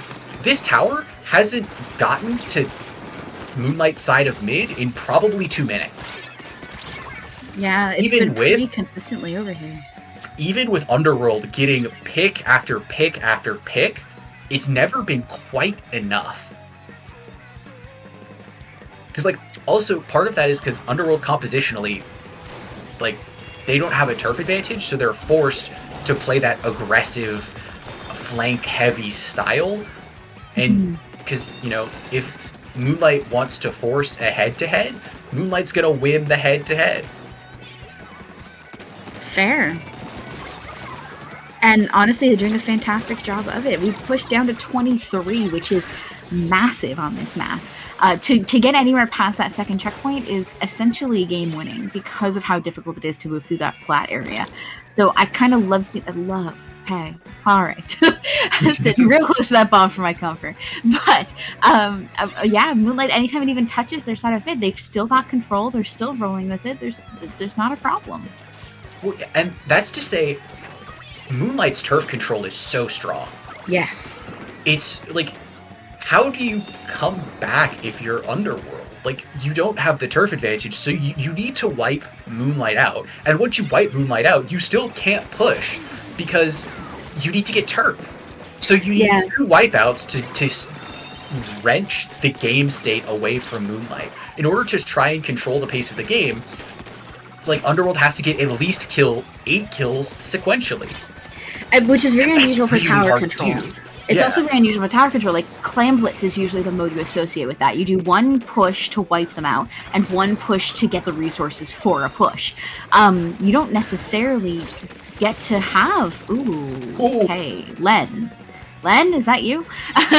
You don't necessarily get to have that kind of multi-push situation in tower control, and we're running into that kind of difficulty here. The Kraken was nasty. Nolan, that was just rude. You didn't need to do that.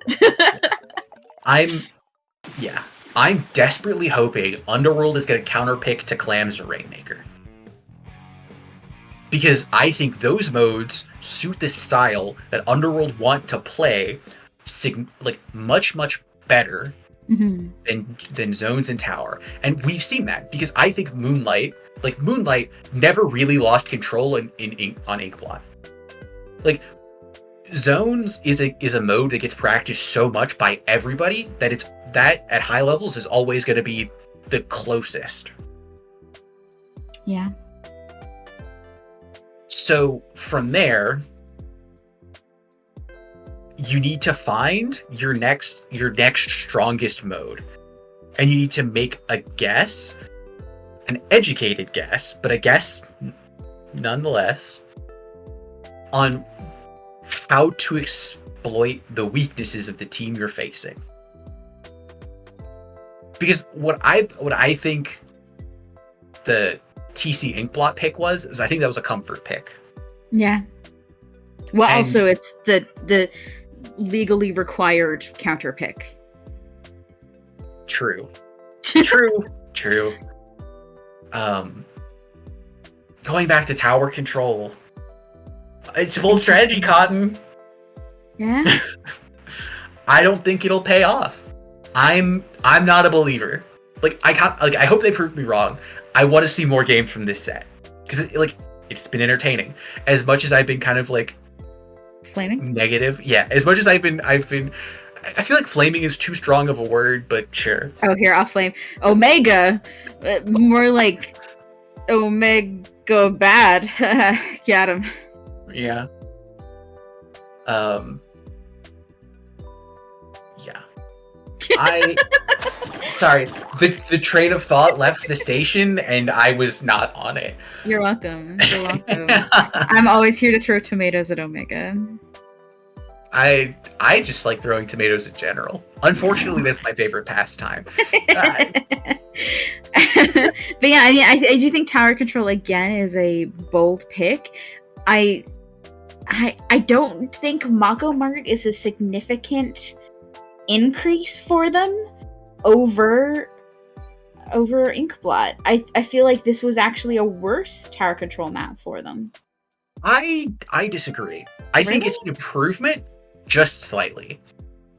Because I think Mako Mart it's much more well suited to playing non-linearly. Fair.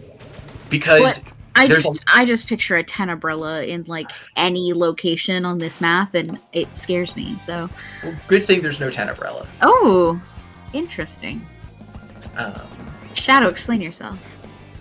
I mean, there's not really that much to explain. So if you deploy Tent Shield out in the open, it gets shredded. If you deploy it down closed, it can be avoided. So the only real place to get a ton of value with Tent Shield is spawn. If you're in spawn, you're already winning. So with that train of thought, Tent's a win more weapon. And I don't know if that's exactly the train of thought that Shadow had, but that's my best estimation. All right, I'll allow it. Thanks, Shadow. Getting back to the game, we are seeing Underworld playing quite a lot more aggressively here. They're playing a lot more forward, a lot more active, and playing around each other. We're seeing a lot of Omega. We're seeing quite a lot more of them moving as a unit too. It felt like they were a lot more fast-paced there. Yeah. Well, and again, this map is much more well suited to that aggressive style because there's nothing to slow you down. And that's one of the things where it's Inkblot has that ramp slows the game down enough to put it in Moonlight's favor. But without that challenge here, Underworld can just kind of unchain themselves. They can just go be goblins. Just go wherever they want. So can Omega. True. But think about it this way. A team of 4 goblins versus a singular goblin. The numbers, what do they mean? See, I'm an artist, not a mathematician. So we are seeing Nolan getting into position on this right-hand side with that long-range shooter. It's going to provide quite a bit of advantage for them. Going to kind of lock off half the map unless they can take care of him. And Nolan is not letting them take care of him. Nolan is requiring them to die. Yeah, like that.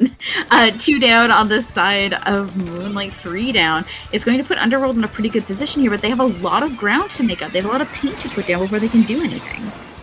And, like, Underworld didn't get their feet under them. Like, this is one of the things where, when it comes to pickup, is the most challenging thing. Actually, I don't even know if Underworld's a pickup. I could just be yapping. But one of the most challenging things with coming back in Splatoon 3 especially, is when to shove forward and not let the game Omega and not let the game go to a neutral, and when the game needs to go to a neutral. I'm just aghast at what I'm witnessing. Yeah, and we're still going. Yeah, like, Moonlight hasn't stopped. You can try, but Underworld was in mid. Underworld was in mid, trying to deal with Moonlight, and Moonlight just said, "Lamau, that's funny," and just went around. They went around, which is a fantastic showcase of turf. That's why you need turf, is so you don't have people just go around you to the objective. If you can't put yourself in a position where the other team is required to deal with you, then they're not going to deal with you, especially once you get up in the upper echelons of Splatoon 3. Because, okay. Go ahead. Sorry to interrupt you here. No. I do want to take a moment to mention that over the course of that set, we had like $300 donated between donations and matching. So, wow. Okay. Hello. We had a $10 donation from Super Joker. I'm just gonna cut those A's off because I can. Thank you so much for that $10 donation. A $20 donation coming in from Cactus. Thank you so much, Cactus. And a $120 donation coming in from T-Bob408, who already donated a $100 earlier. So, T-Bob, hello, thank you. I love you. But Super Joker and Cactus as well, thank you so much for those donations. That brings us up to the $840 mark, which means we are well near our $1,000 goal. Yeah. So, and this also means we might really beat Nox and SofaKing. So thank you so much for that amazing donation from everyone who's donated so far for an amazing cause. I mean, we're bringing a little bit of joy to children who are sick and need a little bit of joy in their lives. I mean, how is that not a worthy cause? Yeah. And just because we're getting close to the $1,000 doesn't mean you guys get to stop. Keep it going. Keep it going. Let's more money, more joy for more kids. There it is. There's the pitch. Yeah. Like, we don't need to be complicated. Yeah. We just keep being awesome. Yeah, absolutely. And I think, honestly, that's it for us for now. We're going to be heading out. Don't go anywhere. Please hit that donation mark, listen to some cool tunes here in chat while we switch commentators and get you a fresh set. Nox and Raven. Wow. Oh, I need a nap. Nox and SofaKing are going to be coming in here to give you some amazing games leading up to Grands. And yeah, thank you so much so far, and we'll see you soon.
To before I changed, started acting strange, had my life in my own hands. Meanwhile, I was wasting time, thinking things were fine, but you had other plans. Behind your weak disguise, all the worthless lies was wrong, and now I know. Don't think that I won't try, this is not goodbye.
Good afternoon, Splatters, and welcome back to Gamers for Giving. If you're just joining us, this is a Splatoon 3 charity tournament hosted by your friends at Dapple Productions, as well as right here on IPL Splatoon. Now, this series of events all across the gaming spectrum are presented by Gamers Outreach, an organization that empowers hospitalized families through play. We're at, what is it? We're at $891 and counting. Let's pump that up. Yeah, it's so exciting to get to have all this money going to a great cause and all these players coming out to play for it. We're going to have Moonlight versus Harshi Has a Big Heart here. A lot of names that we've seen around the scene forever here. Synapse, Harshi, Henlo. On the side of Harshi Has a Big Heart. And then some mystery people, because what's a Splatoon tournament without some mystery people? And then Moonlight with their classic roster, which is always so exciting to see. Well, you know, like you said on the topic of mystery people, these teams that are the top seeds, they ain't bringing in no slouches for mysteries, Knox. And, I mean, so far, this tournament has been, regarding seeding, pretty by the books. We've had, you know, the top 8 pretty much being in the top 8, only 1 or 2 upsets. And, Knox, we're down to seeds 1 and 2 in winners' finals. Do you think we're going to continue to see the seeding play out? Is Moonlight going to win this one? I mean, I think I would not be surprised to see Moonlight win this one. They're a constant team rather than a pickup, which tends to make it a little easier. But that being said, Harshi Has a Big Heart definitely has players that are nothing to sleep on, and they might have specific styles of play that Moonlight's not used to. I know Synapse has been doing a lot of Dapple recently, which is not a weapon we see a lot of. I know they've been pushing that a lot. They used to be a 52-1 trick. I know Henlo does a lot of Wiper and things like that, or at least used to.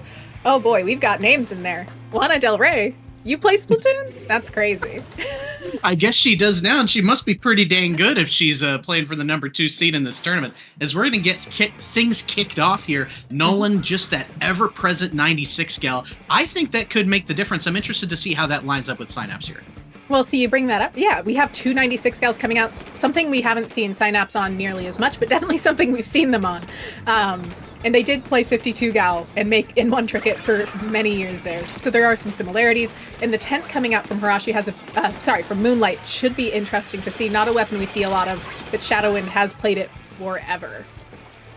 Things are looking pretty even here in the early going. Now, we also have 2 pencils knocks. I'm interested in your thoughts. With recent patches, it seems like it's been rare that we've seen 1, albeit 2. Do you think there's still something there that these top teams are still using it? Yeah, I think it's still very consistent long-range paint, support, chip damage. It just does everything you really want it to do. Especially on a map like this that's so broad and open, it allows for players to be able to stand far back, to be able to play as they want. This is a map during the couple weeks where E-Leader was relevant where we saw it, so it's just a map that really loves to have that kind of range to work with, and Pencil really lends itself to that. A lot of close fights here in the early going. Clams and space about even, but the pencil for Harshi is going to go down. A little bit of space for Moonlight here as Omega setting up the first score for Moonlight. Let's see how many points they can throw in here. Ooh, can they get under 60? Nolan's got most of the clams rolling in here. It doesn't look like they may be able to, but nice trades in mid. Moonlight's going to hold mid here, I think. Yeah, it seems like Moonlight's doing a great job of not overextending after that push. Obviously, we always love to see a push under 60 in that first go-around, but 62 is not terrible. And they stayed in such a strong position. They've held mid so well that they're still pretty comfortable where they are. Shadow, maybe not exactly where they want to be in this moment, but will be able to jump out of there nice and safely. Just a lot of scraps in mid so far. Right now we're going to see Harshi has a big heart trying to get back in there, and a great hammer throw to help enable that. Kraken coming in to try and pinch Shadow there. Nice pick by Synapse as Moonlight's going to go 3 down. Just the pencil is left, and now it's going to be Harshi's turn to score. They do have a second ball and some clams at the ready. The ball coming in. 1 will go down. The ball will go in. Traded back out to give Harshi the lead, but that may be all they get for this push. Yeah, and I mean, it did take lead. It could be a worse push. If they hadn't gotten that power clam in, they would be in a rough situation. But they're able to keep holding their space for now. They're able to regroup. The Kraken coming out to disrupt that, though. This is one of Kraken's best maps for clams. Luckily, it's not what it used to be, but it's still very strong here, and the 96 scouts are just staring each other down. Basil trying to make some space here. Cooler is ready, so Moonlight will be able to be a presence on this plat here for a long time. Omega's trying to get the bubble ready, countered somewhat by the wall here. It's going to get picked by the hammer. Moonlight's push is going to be snuffed out by Henlo, who forces the jump out, and Harshi's roaring back into this one. Yes, Harshi roaring back into this one, doing a great job of just keeping it together, looking to get back up there, looking to get another push going, and doing a great job of holding down mid.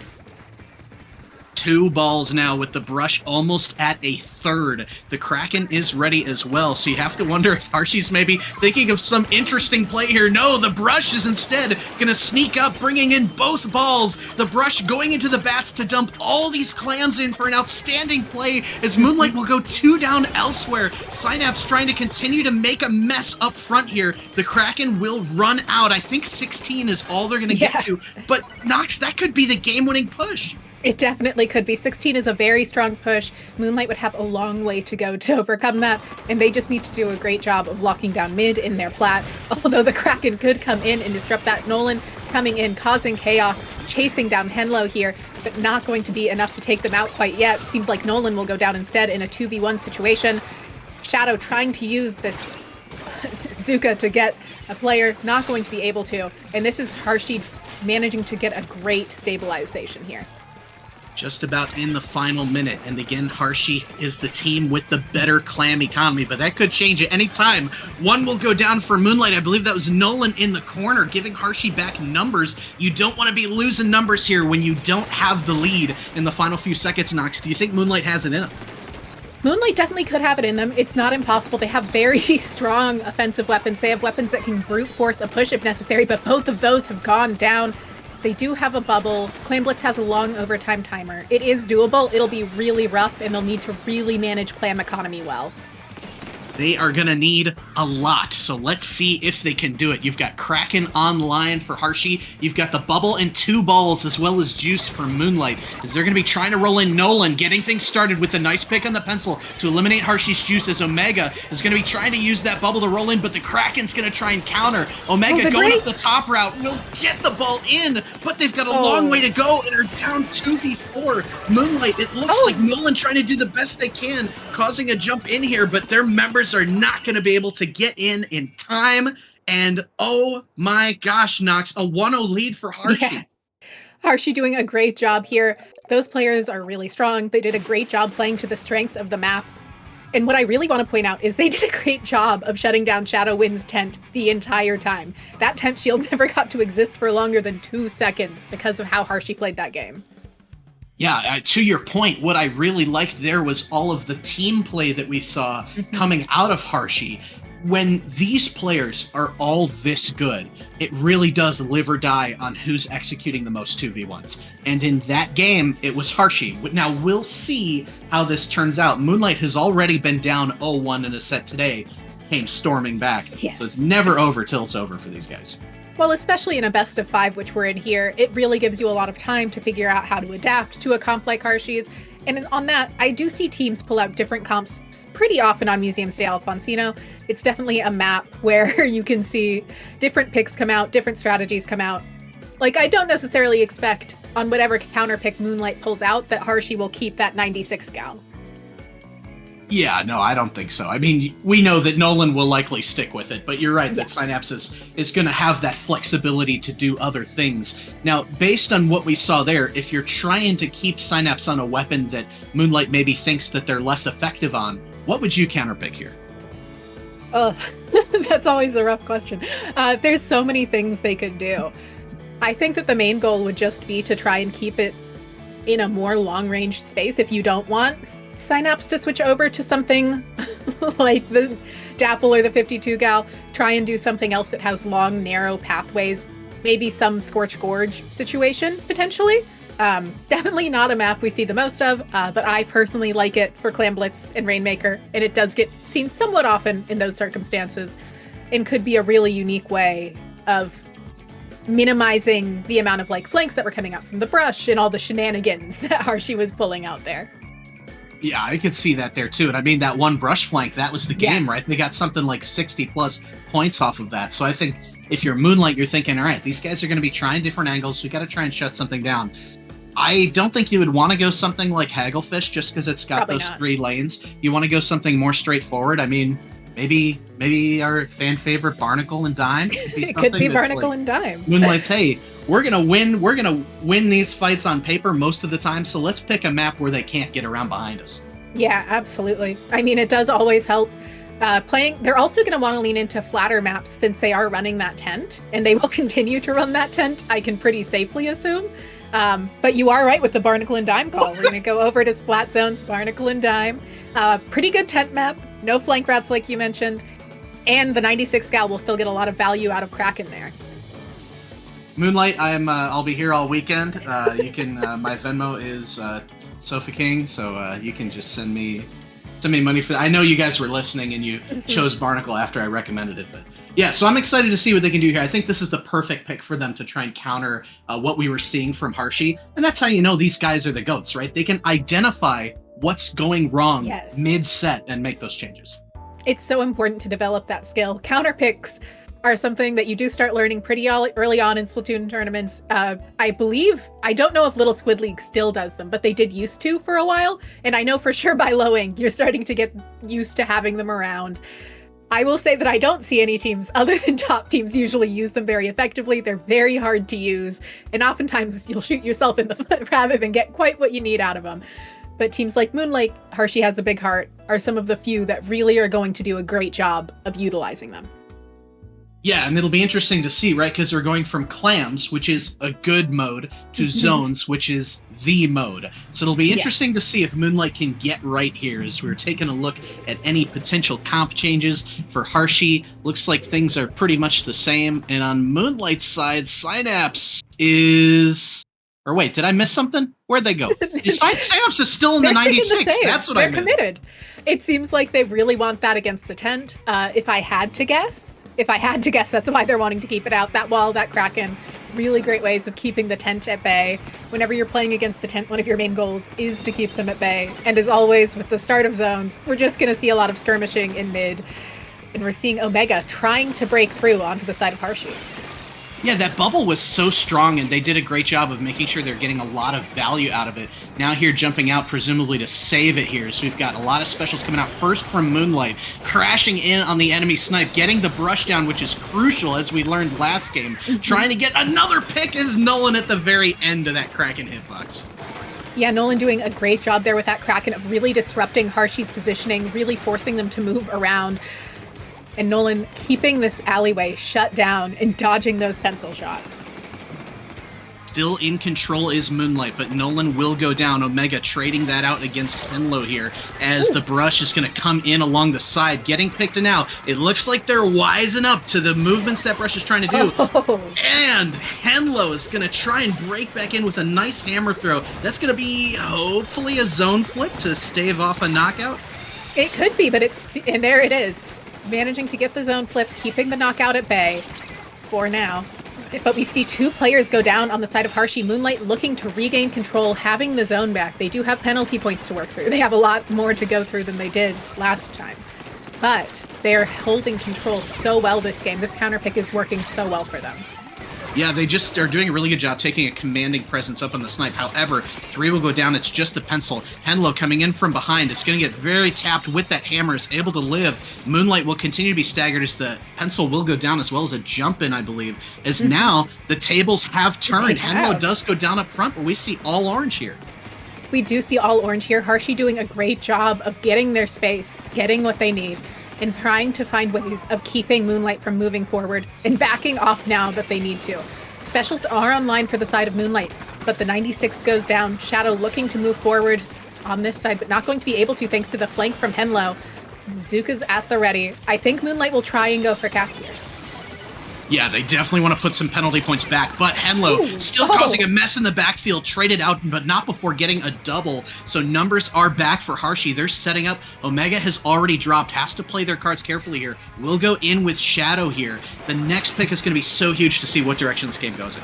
Absolutely. This is anyone's game right now. Henlo shutting down Shadow there, managing to push Nolan back. Might find the pick. Going to be able to. That is a wipeout onto Moonlight. This will likely, in my opinion, secure the game for Harshi here. Let's see. It's going to be a lead flip at the very least as one member of Moonlight drops in and it's forced to jump out a little prematurely as Synapse is locking down this left-hand side with the Kraken. If you get one pick, it's pretty much over. And 2, 3 will go down from Moonlight. It's just the pencil left who's forced to scamper back and watches. This is almost a sure knockout, but Nolan will rush in. 1 will go down. You're throwing the Hail Mary pass here, and it's not going to find purchase. Harshi has a big heart, has a 2-0 lead over Moonlight. Really great turnaround there from Harshi. They did an incredible job of regrouping their resources and managing to keep everything under control. Yeah, that was just dominant. And it seemed like for most of the beginning of that game, that counter pick was playing perfectly into why Moonlight chose it. But then once Harshi was able to kind of flip momentum a little bit, it just seemed like the team fights again, similar as in game 1, just started going their way. They did. They turned it right around. Harshi's weapons are so fast-paced, and then they're backed up by that pencil and 96 gal to really give them that stability. So it allows the wiper and the brush to play so aggressively and just really force Moonlight into positions they don't want to be in, force their tent to have to play awkwardly, force their 96 gal to have to be more mobile than they want to be. Moonlight did a great job with their specials, with those Zukas, with those Krakens. It just wasn't enough to overcome the chaos that Harshi creates. Yeah, and the exciting part about that game, right? Game 1, it was the brush. Game 2, it was Henlo, who was really kind of taking those off angles and causing a bunch of mischief back there. I think the turning point was when we saw that Harshi was first kind of getting their feet under them, and then Basil got caught off on that right side as the last one left and wasn't able to get the jump out, and then was picked a little bit later, right as the rest of Moonlight is coming back. That just staggered them a little bit too much, and it was Harshi's snowball from there. Absolutely. It's so important for your anchor to stay up there, your jump in point there, your stability. And so when they go down, you're really losing more than any other player because you are losing that central point that your team is focused around, that you spread out from. Yeah, it can be tough for sure because that's the team member that you don't want to die in that scenario. So that you can juice online, you can still have some sort of zone of control, even if it's not in mid. And you get those jump-ins that get you back into mid so much faster. Oh, yeah, you're right, because they didn't have those going for them either. So it was practically a full wipe. It just took forever because of how separated it was. Nox, I mean, if you're Moonlight, you're not necessarily saying that it should be easy, but you're expected to come in here and probably win this tournament. But your back is now against the wall What do you have to change here for game 3? I think a lot of it is just figuring out how to keep the Brush and Henlo at bay, keeping them contained, keeping them slowed down, making it so that you're playing the game at your pace. Moonlight tends to play at a slightly slower pace than Harshi, as we've seen. That's not a bad thing. It is just that they need to get Harshi to slow down. It's a thing that I heard a lot in college basketball growing up, of you want to play the game at your pace. You want to force the other team to play at your pace. And right now, Moonlight's trying to play at Harshi's pace, which just isn't going to work for them. It's not what they're used to. It's not what their comp's made for. They run a comp that wants to slowly build and then wall out. So they need to figure out how to create that while having a couple of flies pestering them. Oh, yeah. And the interesting thing is, I don't really foresee Moonlight changing their comp very much, just because those players are all so good at those weapons. So, Nox, what kind of a gameplay mindset do you need to shift to slow down that play without freaking out that you're down 0-2? Yeah, I mean, obviously very hard to go into these games feeling calm when you're in a reverse sweep situation where you need that to win. But definitely making sure that Shadow Wind isn't going in alone, making sure that somebody's moving up with them, really making sure to focus on those 2v1s. And we are going to see... Okay. Neo Splash here makes sense. Tent's not necessarily the strongest on this map. Trip Strikes are really nice to help weapons like 96 Gal and... Toothbrush, that's not what it's called. Decaf break in. We knew what you meant. Yes, and obviously Pencil doing what they can to hold the back line. We're seeing 2 go down on the side of Harshi here. Opening going in the favor of Moonlight. That doesn't mean much quite yet. No, not yet. A 2-point lead ain't gonna cut it at this level of play here. But I'm curious about your thoughts, Nox. It seems as though the end splash pick is an attempt to meet Harshi at their speed, as opposed to the 10. Do you think that's gonna work for them? I don't necessarily view it as an attempt to meet them at their speed. End Splash isn't the fastest weapon out there. I think it is more that the tent was getting so consistently shut down, and it seems like from how Shadow's positioning, they didn't want the Pencil to have to ride tower, and it is a good tower riding weapon. So I don't necessarily think it's an attempt to meet Harshi at their speed. I think it's an attempt to deal with the fact that they have just really good tent shredding capabilities, and it did get them through that first checkpoint. Yeah, I love that. I think you're absolutely spot on. They do go 2 down here. It's going to be more as this Brush is able to get a nice jump camp, except Basil's able to counter that jumping out before Henlo then goes down as well. That was a nice value flip there for Moonlight. But to your point, they got a really nice push off of that, and I'm eager to see if they can continue this momentum. Yes, Omega having to dodge around Synapse's Kraken here. Synapse finding 2, that's really putting the pressure onto Moonlight now. Just their Pencil left up. Synapse going to move forward quickly here. Going to try and get the fall-off shots onto Basil. Not going to quite find them. Basil managing to get out in time. We see the Brush go down on the side of Harshi. 1 down each side. But Harshi definitely feeling better here. Going to work really hard to get through this checkpoint. But the 96 Gal going to do what they can. That whale putting in some work.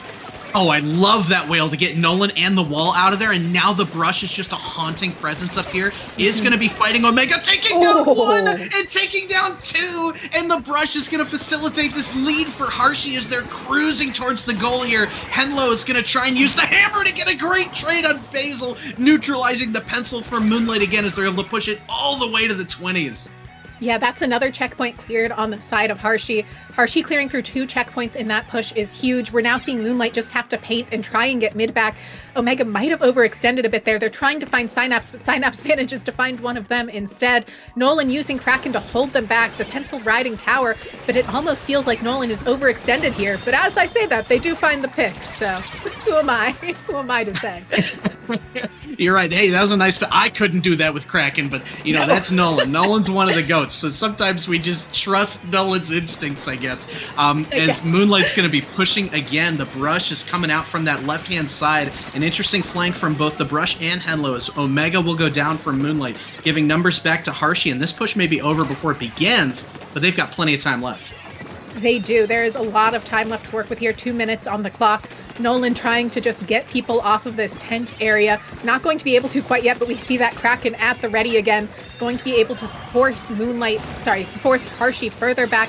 Gonna try and take out Henlo on this tower. Able to cross over using the Kraken. Gonna be able to hold down this upper right side to allow their teammates to get in.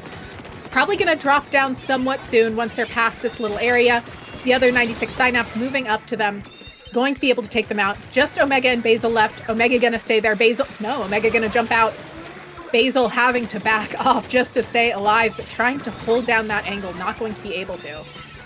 Wow, yeah, and a small numbers advantage here after, they were able to get the brush jump in, so now Moonlight's kind of rolling again in pretty heavy advantage, but Henlo has this hammer. Do they see Henlo at the side is going to make a play for Basil, but isn't quite able to land it. Moonlight, again, 1 minute left, has the specials online, and is going to be trying to make a push for it with the strikes ready, the Kraken ready, everything's coming out. It's all going to ride in this top right corner here, Nox, but the brush is going to roll in, trading out one. Basil, still living on the tower, has to scamper away from the opposing pencil. No. Everybody's collapsing in on Moonlight. They'll go 3 down with only about 30 seconds left. Yeah, and they lost their tacticaler there. You really don't want to lose this at this point in a game. You're really going to be relying on that. It seems like Basil might have been a little overeager in their positioning there. Shadow managing to stay alive. Henlo going to try and get this jump. Going to be able to. Hammer coming out, getting Shadow. They do get taken out by Nolan. It is a 2v3 situation. There's a Kraken at the ready on the side of Harshi. This should be an easy defense for them in this last 13 seconds.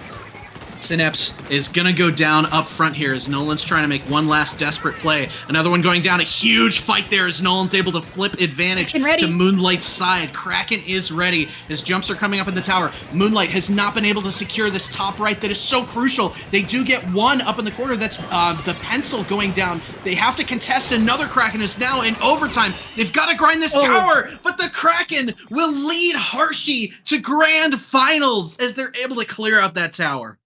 Synapse doing such a great job there to get that Kraken at the end. Tower control has always been a mode about where's your GG special? And Synapse was able to get that GG special ready in time. Luckily, Kraken's a bit more exciting of one than Ray was last game. Yes, yeah. I think that was beautifully played by Harshi. And, I mean, it seemed like that may have been their strongest game yet, despite the score being so close. They just were able to repel Moonlight from that top right corner every single time, never letting them find purchase in there while still sending Henlo and the brush to come in from the left. It was just, I just really thought it was a masterful defensive game from Harshi. I think at the start of the game, that was not so much the case, but by the end, they had figured out exactly what they needed to do to defend against Moonlight's comp. And they were able to kind of force Moonlight into feeling what I am going to imagine is panicked enough to force them into awkward repositioning. Like, we kept seeing Basil be so much further forward than we would expect to see a pencil. And part of that is that Basil is good enough at pencil to usually hold those positions. But Harshi was punishing them for it every time, pushing them back, shutting them down, and creating situations where Moonlight was losing their stability, losing their ability to jump in. And since they don't have as much QR on as Harshi does, it makes it really hard for them to bounce back from that. Especially that one where Basil went down and lost the tacticaler with like 30 seconds left. That was brutal. Yeah, that's something I noticed too. And maybe there's an element of Moonlight coming in and thinking, hey, nobody's really going to give us a challenge, right? We can play kind of loose. And Harshi showing them, no, you can't. Not against us. We're ready for you. You got your target on your back, being that number 1 seed. And we're coming for you. Now Harshi's sitting pretty in grands, but it is difficult to beat a team twice, Nox. So Moonlight could come back and win it all still. It's extremely possible. I do. Now, I'm not saying they're going to take the losers bracket, but they are the number 1 seed going down into losers bracket. We do traditionally see them go forward. There is always a chance for a wild upset, especially in a tournament like this. There are a lot of great teams. It would not shock me to see that happen at all. But it will be interesting to see how it goes. Well, folks, let's chat just a little bit about what's going on elsewhere in the bracket and over on the other stream. So it looks as though the losers bracket is in round 5, which is almost at quarterfinals. So we're moving right along here. We've got New Meta and Facade locked in at 1-1. One more game left to decide that one. On the other end, big upset alert. Lebron and the Lakers plus Cell taking down EYG and Black Lotus. They've been really, really showing up this tournament, Nox. Yeah, it seems like it. That's exciting to see. I personally always love to see what Black Lotus is up to. I am personally a fan of seeing European teams. I think it's exciting. But really cool to see Washed MOTIF and LeBron and the Lakers coming up here. It'll be interesting to see who that goes to. Washed MOTIF has some very notable players that have been around for a long time there with Drifty, Red Shell, and Kara. One would think that LeBron and the Lakers are busy preparing for the NBA Finals, but no, they are getting ready to win this Splatoon charity tournament. So either way, I believe we are determining whether or not we are going to a break or moving forwards. We may have to prep this next match for you, but don't go anywhere because more great Splatoon is on the way.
Hey there, everybody. Welcome back to Gamers for Giving. Just a teeny tiny little break as we are going to be joining that set that we were talking about just a minute ago.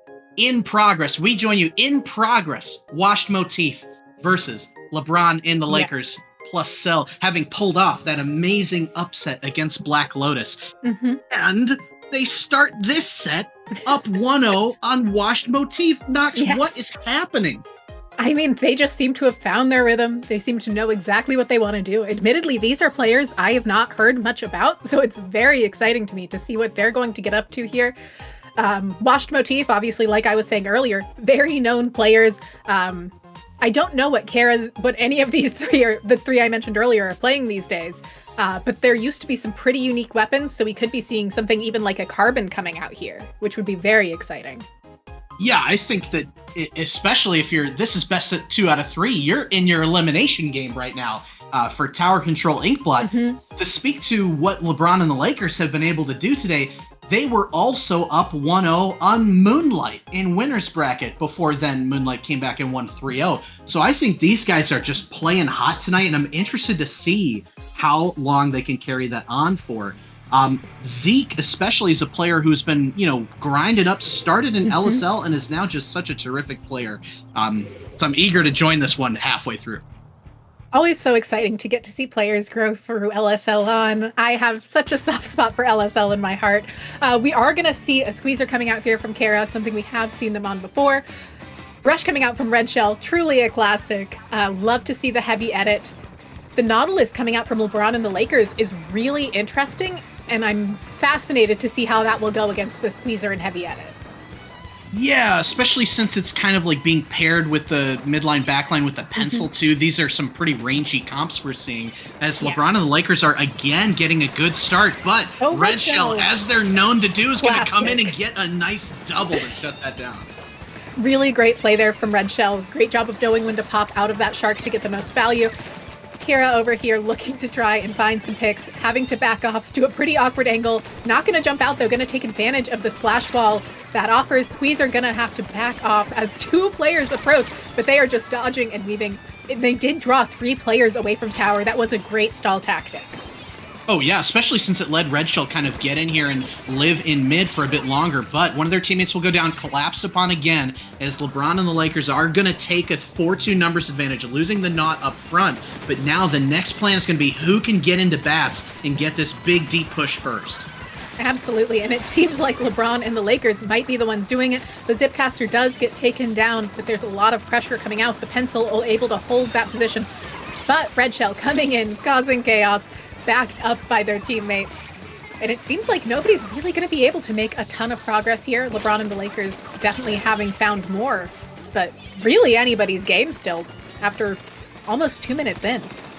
Pretty bloody opening for this one here as Epic on the Pencil is going to be trying to facilitate their team, getting a little bit further in with the juice. Red Shell will go down. Everybody on the Lakers trying to dodge this Zuka coming in. Epic will try and get a nice chip kill up front. The Crab is going to get collapsed upon in bats. And oh my gosh, this super important second checkpoint will be broken by the Lakers. The Lakers doing a great job here of causing chaos. Just really getting Washed Motif off their balance, off their game. They're already to the last checkpoint, just 2 players up for Washed Motif, and they're getting taken down with ease. LeBron and the Lakers gonna likely get this knockout. Zeke able to hold the tower, finding 2, finding 3, and that's the game going to LeBron and the Lakers. What a clean push. What even happened there? LeBron and the Lakers, it was down to just Zeke, and it was like a 3v1, and Zeke just scooped up everybody on that tower to confirm that knockout, because Nox, you never know. Even if you get it down to 4 points, these teams are good, and you never know if you're going to blow that lead later. So that was so huge by Zeke in that moment to be like, no, I think I got this. I got this. Yeah. And they're on to winner semifinals. Yeah. Losers, I believe. Losers. Yes, Sorry. All good. But really impressive there to see Zeke hold that. It was also a bit of a misplay on Washed Motif's side of kind of panicking and rushing the tower into a Stamper. You cannot rush into a Stamper. The Stamper eats you alive. The Stamper has that one shot that makes the satisfying sound that they're so desperate for at all times. And if you rush onto them on the tower, they know exactly where you're coming from, and Zeke did a great job of keeping all of that information in mind to get those 3 picks to allow that win. Just outstanding stuff. Yes, and part of me wishes we could have seen game 1. I think at the time we took our other break, it was already happening, so there was no way it was going to happen. But I mean, the Lakers have beaten Black Lotus. They've beaten Washed Motif. They beat, I think, the team Lavender Lemonade that like Pika and Rose were on. They took a game off of Moonlight. Anything is possible for these guys. Absolutely. And I mean, they're going to be going up against either Underworld or New Meta next to try and get in against Moonlight. And number 9 versus number 1 is always an exciting story to see. We have a new donation from Grace, $15. I love charity. Thank you so much, Grace. It's been a little while since we've seen some money come through for our side of the stream here. That is still being donation matched by Squidaddle, who's still got about $50 left on their donation match, if any further donors would like to come forward. But Nox, we're sitting pretty at $921.38. Only a small push to go till we hit that goal. And that would be amazing to see happen. All this money is going to such a great cause, and it's so wonderful to know that this community is able to help give back like this. Exciting stuff. So before we said we were going to be going to break and we lied to you, this time we actually are going to be going to a little bit of a break as New Meta will defeat Facade and advance to play against Underworld.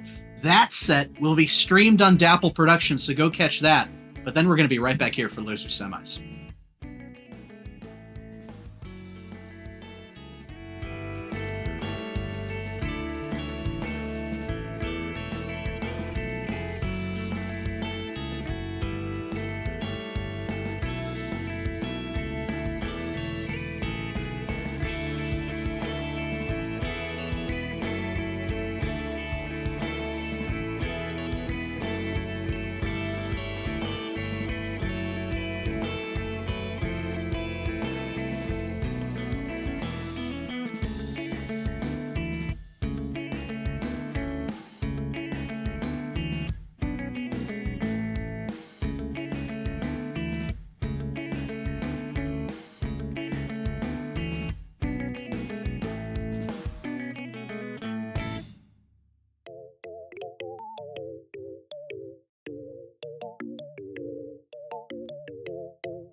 dude, that internet these days is so dope.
Good afternoon, splatters, and welcome back once again to Gamers for Giving. Welcome all as well to all the folks coming in from the Dapple Productions team. Come on in. My name is SofaKing, your couch surfing ride or die in the mic. And who's that over there who I'm commentating with for those who are just joining? I am Nox. We're going to be getting into this here soon, but first we have some donations to read off. We've crossed $1,000, which is so exciting to see. We have Alex LWS with $20, Inkaray with 10, and Pinky with another 10, and that brought us over that $1,000 threshold, which is so incredible to see. Yeah, and again, reminder, this is all being donation matched by Squadaddle, who has a little under $10 left on their match. So also big props to Squadaddle, who at this point has put forth $340 towards the donations. Big shout out to them for this match, getting us most of the way there. Folks, just because we've reached our goal, though, doesn't mean we got to stop. If you look at our little website there, we got a new goal. 1,250. That's actually been the goal all along. So we're actually not done yet. We're going to just lie to your faces. Not done yet. Got to hit that goal. But let's shift over to talk about Nox, this outstanding, upcoming losers semifinal set. We're in top 4 in both of these teams. Arguably, we're not expected to even be here at all. Yeah, definitely. New meta, having some pretty decently known players. Lebron and the Lakers not having players I necessarily know. But after seeing their last set, I'm not surprised to see them here. I'm very interested in seeing how this goes and who gets to face off against Moonlight, the top seed. It has been exciting to say the least. And of course, everybody has dreams in their heart of being the ones to take down Moonlight. But the priority here for these two players is this match right here, right now, and saying, hey, which one of us can hit podium in this stacked event? I mean, we've already seen both these teams on stream, like you said, Isabel's dualies. We've seen Zeke on that Stamper. So just some terrific players here. Now, we were talking a little bit off camera about starting a set on Rainmaker Humpback. Yes. What does that do to a person to begin a set on Rainmaker Humpback? Look, I think if it was any other mode of Humpback, I would say it's a pretty negative thing. Most people don't like it, but Rainmaker Humpback is genuinely a pretty well-balanced map. It has very set strategies, it has very set known goals. It's just all about shutting down that elbow or breaking through that elbow, depending on your perspective. So it'll be interesting to see how these teams go about it. Love to see that ballpoint coming out, the Tetra, the brush. That is going to be a very fast comp on the side of new meta. Lebron and the Lakers definitely running something a little slower, a little more ranged. So it'll be interesting to see how this game goes. Two underdogs facing off as Isabel's going to be looking to get things started. Will be picked by Zeke and the Crab, as Zeke's going to be looking for some early forward momentum here. Now, this is all about fast starts. How do you best facilitate that, Nox? Yeah, well, we're seeing it right now. LeBron and the Lakers finding those early picks, but Isabel going in and finding a trade to slow that down and shut it down. We are going to see an inkjet coming out here. Potentially, no, not quite. But that was a great trade from the ballpoint. We're seeing a great pinch. And new meta shutting down this early, what could have been potentially very rough push from LeBron and the Lakers. I love that defensive stand, especially from Ryziel, to get that sick double, as they're going to continue rolling by taking out the knot. Ryziel, though, will be picked by the pencil. They're going for that left-hand side. Oh my gosh, they are going to break the check knots. Nox, to your point, we never see it. How viable is it at this level of play? I mean, it can be viable. I'd say it's more viable with new meta's comp than most comps we see because of how mobile and flexible they are. I think Isabel was probably trying to set up a reef slider there. Here's the downside of it, though. It does allow your enemy to just get right up there. Isabel doing a great job with this reef slider. He's going to go down to the splashdown, but just the knot left up. So new meta is going to be able to come back in here, clean up mid, hold on to that lead by 1 point because they broke the checkpoint first. Zeke going for the flank, though. Will they notice? Oh, Zeke is going to get called out there. Nice. You can tell that those members of New Meta are coordinating on the mic here. So they're going to be gearing up for a push, still opting for that right-hand side along the elbow. Now this time, nice double pick by Ryziel to allow Ham to kind of slide forward here. Now breaking into the street here, Nox, is tough to do. Yes. What's the key? Well, we're seeing it right now. The Rainmakers taking it slow and easy, letting their teammates try and clear space for them. Not overextending, though admittedly the Zipcaster does get in the way of that. But New Meta still has this elbow pretty cleanly locked down. Reef Slider coming out, finding the Nautilus, managing to dodge around, slow down the splash. A push to 28 isn't bad at all. But I would still say this is an even game because of Humpback being Humpback and the checkpoint being down for both teams. Oh yeah, this one can be swingy as all heck, as the Knot is able to get a nice pick on Ryzeal, flushing out the brush as well, who's trying to cause some mayhem, and will be able to get Zeke up in the backfield here, trying to get more from it, but otherwise just distracting the Lakers here, who are going to opt for this right-hand drop. Yes. Seems like they might try and go for a fast push here, but getting called out and slowed down by the Whale. This is a great position to stall the Rainmaker from. It's not a great position to push from in this scenario. And we are seeing the brush just ledge camping, the Inkjet coming out, keeping them from moving forward, putting so much pressure, slowing things down so much. Ryzeal doing an excellent job staying alive, getting this cooler. Ryzeal's been doing such a great job of playing anchor here and using those Inkjets so effectively to slow down LeBron and the Lakers and just be an absolute nuisance, since we're seeing Isabel move forward with the Rainmaker, able to get all the way to 15. Yeah, that's why you don't stall it there, especially when you don't already have the lead, because you just lost another 8 points, which is huge. 15 to 23, that's a massive push on this map, as the Lakers are going to be starting to load up on this side here, Nox. It looks like they might have a pretty clear path to push unless Isabel manages to shut it down, and no, Isabel gets taken out. The Whales coming out from the brush behind the brush, trying to set up a flank here, might be able to.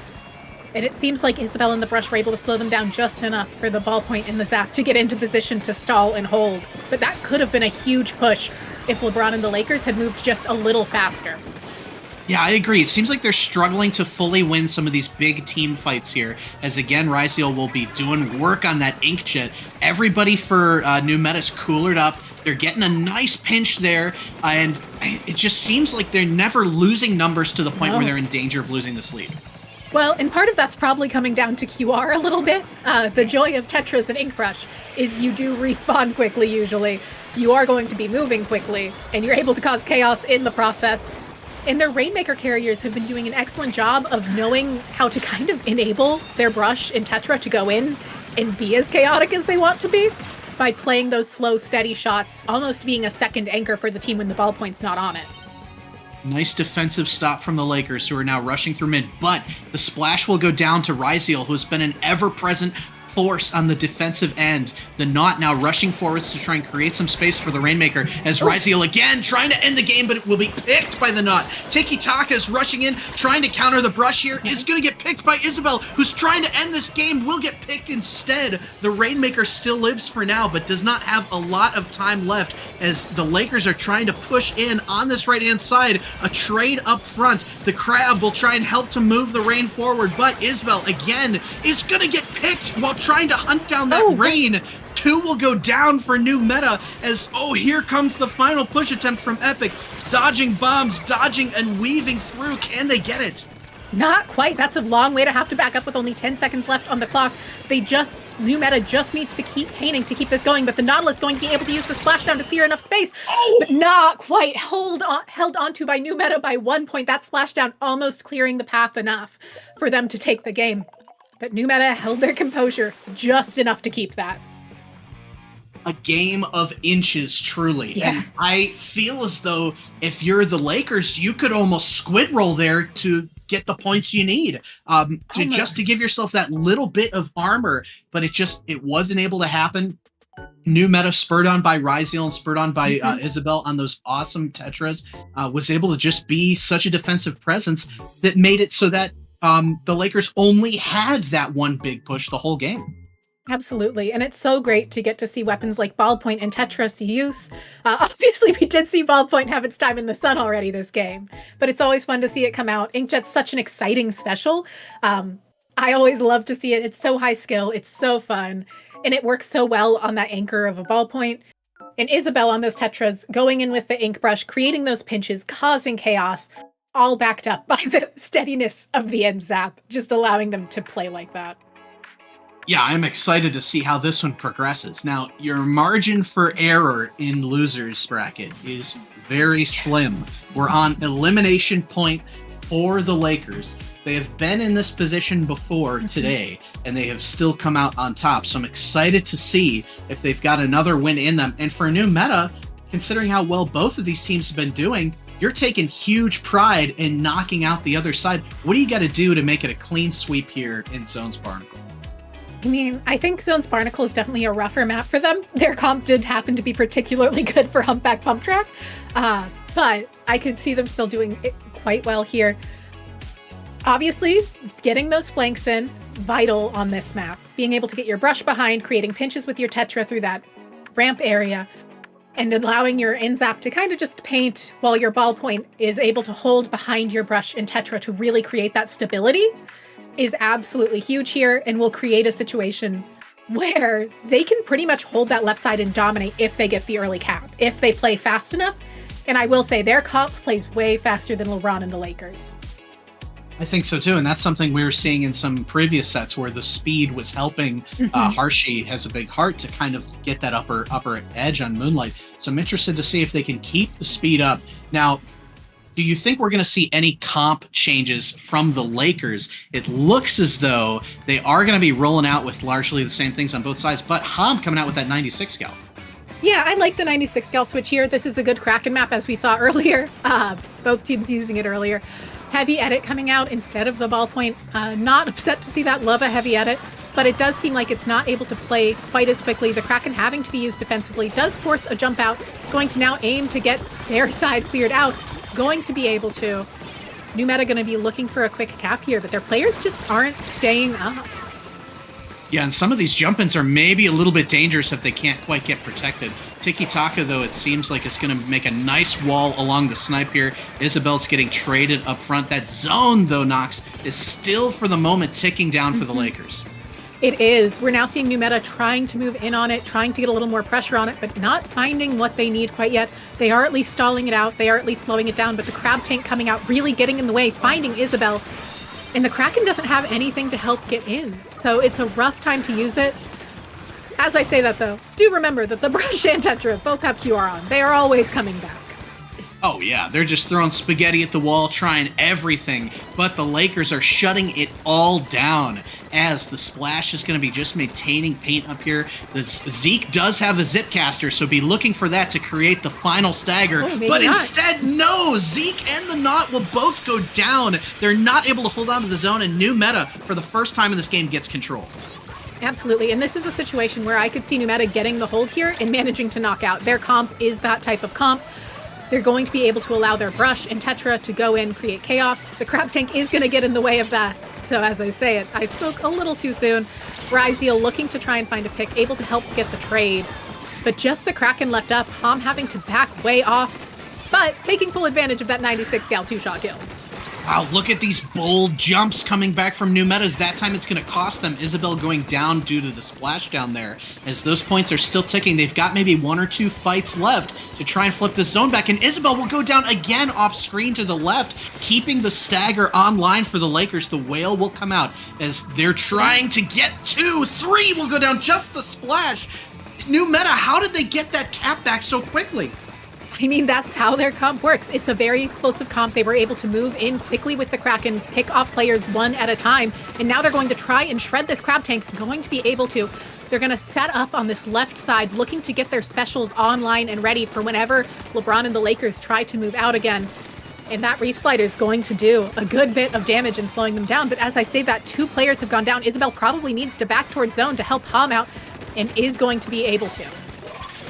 Yeah, it looks like the Reef is not going to be able to get anybody as pinched again there. Lulu again will jump in and get picked as the Brush. And now we've seen New Meta come back so many times, but again, they're in a position where they have to get this retake going. Zeke can't find anything with the Zip. The Knot will go down up front. Ham is going to barely avoid being picked by Bomb, but then will go down anyways. And this could be it for the Lakers, who are now getting very close to knocking it out. They are, and New Meta is not in a great position to try and retake. They're going to have to play risky and aggressive here. Fighting their way out of the pit is an interesting choice to me. The Whale coming out, but Zeke able to play clean up with ease. That should be the game right there. And we're going to see a game 3 here in losers semis going into an exciting game 3. Yeah, both teams I'm looking stoked. very dominant. Oh, yeah, because, I mean, and they've been doing this all day, right? They've been doing this all day to teams that you have not expected them to do it to. They've done it to Black Lotus. They took the Lakers took a game off of Moonlight. New Meta dispatched Underworld and Facade. They've just been taking down these monsters, and now the two monsters are finally battling each other here. The final map is going to be Clamblitz. So I'm interested to see Clamblitz and Museum. We were talking a little bit earlier about how teams do kind of do some funky comps with Museum, because it's all about how can our players best break into Plat. Excuse me. Do you see any comp changes coming from either side? I see New Meta probably sticking with that 96 gal. The Kraken is useful here. I think this map naturally favors LeBron and the Lakers since they do run those longer range comps. It is going to be a matter of New Meta figuring out how to break in. There's a world. No, I think Isabel stays Tetra here. I think the Brush stays Brush. The Zap probably doesn't go back to Zap. And I think we do see the heavy edit still. I would like to see them potentially switch to Ballpoint and maybe take the Zap back. I think the Inkjet can be really valuable here in forcing plays. But also, you just don't want to you don't want to set up to have to force plays. You want to just be able to make plays. Yes. Which, I mean, so far it seems like that's what New Meta has been doing most. And it was really just the last attempt on that zone. They weren't quite able to get it against the Lakers in Game 2 there. So I'm interested to see how it turns out, especially since you mentioned Inkjet, with Ryziel just having such a terrific set so far on the Inkjet. That could be the difference here. It definitely could be. I would like to see that Ballpoint come out back over the heavy edit. I think they were able to do more with it. I think they were able to keep up enough paint with the Zap. I think Zap works fine on this map. It allows for stability. It allows for mobility along with it. Same comp we've been seeing out of LeBron and the Lakers. And we are going to see the same comp as last game for New Meta. I'm interested in seeing how this goes for them. It is still a solid comp for this map. There's nothing wrong with it. And we are seeing an early aggressive opening there from Isabel and the Lulu. Not going to be enough. But Lulu is going to manage to get out of there and allow their teammates to paint mid.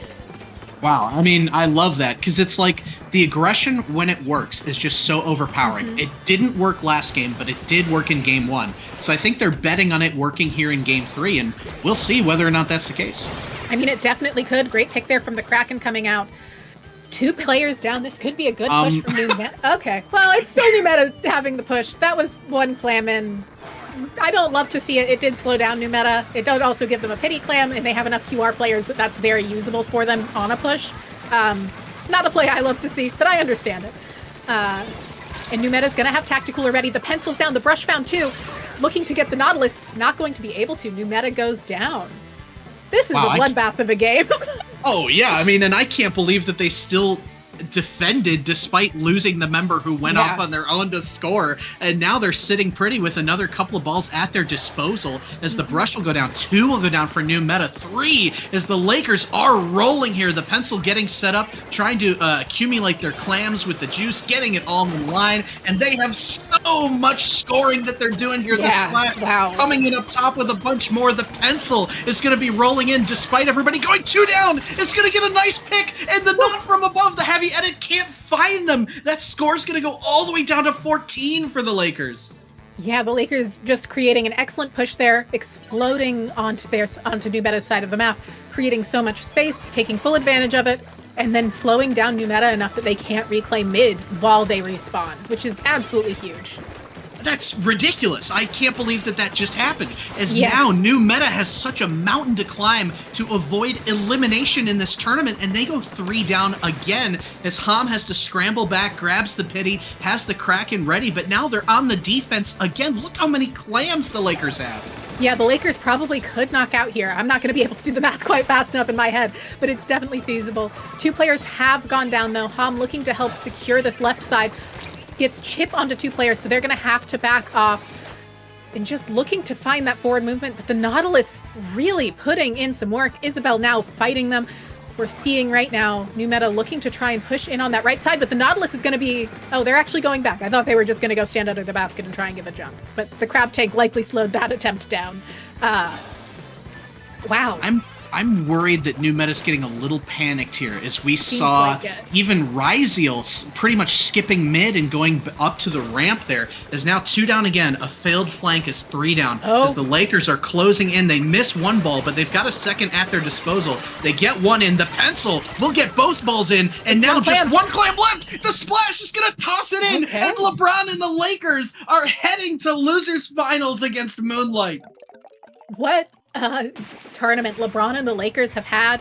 New Meta put up a great fight there. I do think there is some level of Museum being such a long-range map that New Meta had a hard time adapting to it. Their comp doesn't naturally lend itself to that. Tetra and Brush don't love that map. But LeBron and the Lakers also played that beautifully. They played calm, they played collected, they created the game at their pace and didn't play new metas, as we've talked about before. Just amazing, amazing work. And what I am interested to see is this matchup with Moonlight, because I think LeBron and the Lakers in Moonlight do have that similar style going on, like we were saying earlier, where they are going to wall out, they're going to build special, they're going to push with advantage. And this was kind of similar to the inverse of what we saw with Moonlight and Harshi, where LeBron and the Lakers were able to beat that faster paced team in new meta. And now I'm interested to see these two teams with perhaps a bit of a skill gap, but similar styles take each other on. And there's something to be said for the Lakers having the hot hand here. Yeah, the Lakers have a very hot hand, and at that, Moonlight's been just chilling for a while. Like, they have not had much to do for quite a while here, and that's always a rough situation to come back in through. So it will be very interesting to see LeBron and the Lakers against them. I also think the Nautilus into 96 Gal matchup is particularly interesting because they're both filling that midline role for their teams, and they do it pretty similarly, but the Nautilus definitely, I'd say, is a little more consistent at it, whereas the 96 Gal offers a little more defense and paint. Yeah, I can see that for sure being a cool matchup for us to look forward to. But you know what? Before we fully move on, I do want to give a big congratulations to New Meta for that awesome 4th place finish in this really stacked tournament. Couldn't get it done in this set, but hey, you've been getting it done otherwise for several hours now in a row. So hats off to them for a great run. And the Lakers are going to be continuing. Knox, this is going to be a rematch of winners round 3, where the Lakers took game 1 off of Moonlight. Interesting. So this is definitely a situation where they could manage to find what they need. They just need to find 2 games, I believe. Let me double check myself on that. I believe we're still going to be 2 games since it's losers bracket. That's usually the case.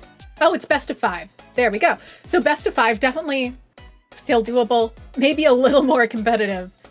It does seem like LeBron and the Lakers tend to do really well in these best of 3 sets. They're really good at finding those upsets, which is how they've kept their losers run alive for so long against so many teams that they were definitely not necessarily expected to win against. Sorry, did I say new meta? I meant to say LeBron and the Lakers. LeBron and the Lakers going to be going in against Moonlight here. Seed 9 versus Seed 1. And we're going to start off on a classic, but with a little twist. Tower Control Mako.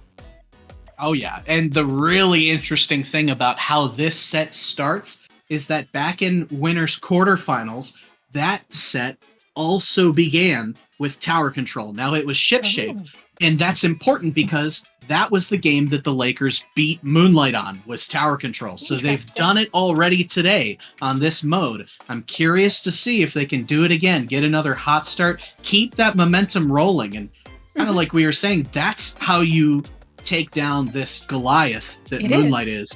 If you're a fan of the underdog, hey, it might sound weird, but you're about to be a fan of LeBron James.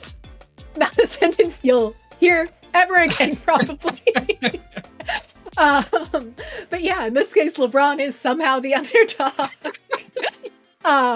Going to be, and I mean, I don't expect to see their comp switch much. We haven't ever seen them really change anything, quite frankly. And it's a very similar comps to Moonlight's. The only major differences are the tent versus the splash and the Nautilus versus the 96 Gal. And the Nautilus and 96 Gal really play pretty similarly in a team setting. The 96 Gal is out of the ink more. They're a little more stabilizing. They have that splash wall.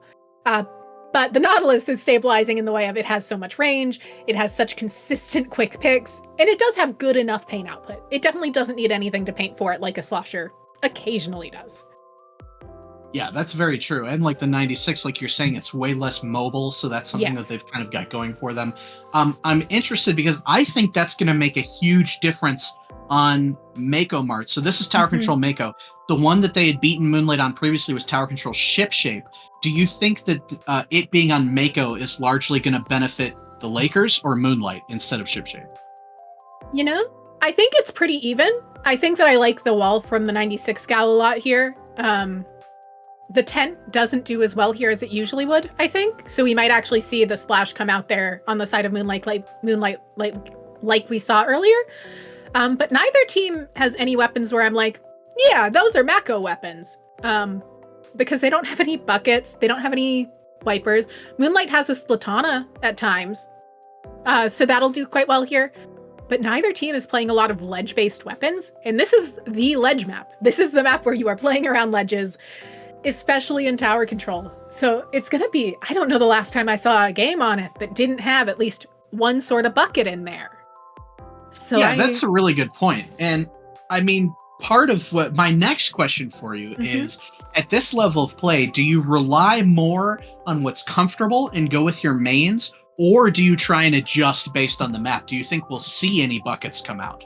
I could see Moonlight adjusting based off of the map. They've been a flexible team at times in the past, and there have also been times where they are very rigidly locked onto their weapons. And I think we're probably in one of those phases right now, but I would expect them to switch over to something with a bucket before Lebron. I don't see LeBron making any comp changes. Like I said earlier, they have been so set in stone in what they're doing.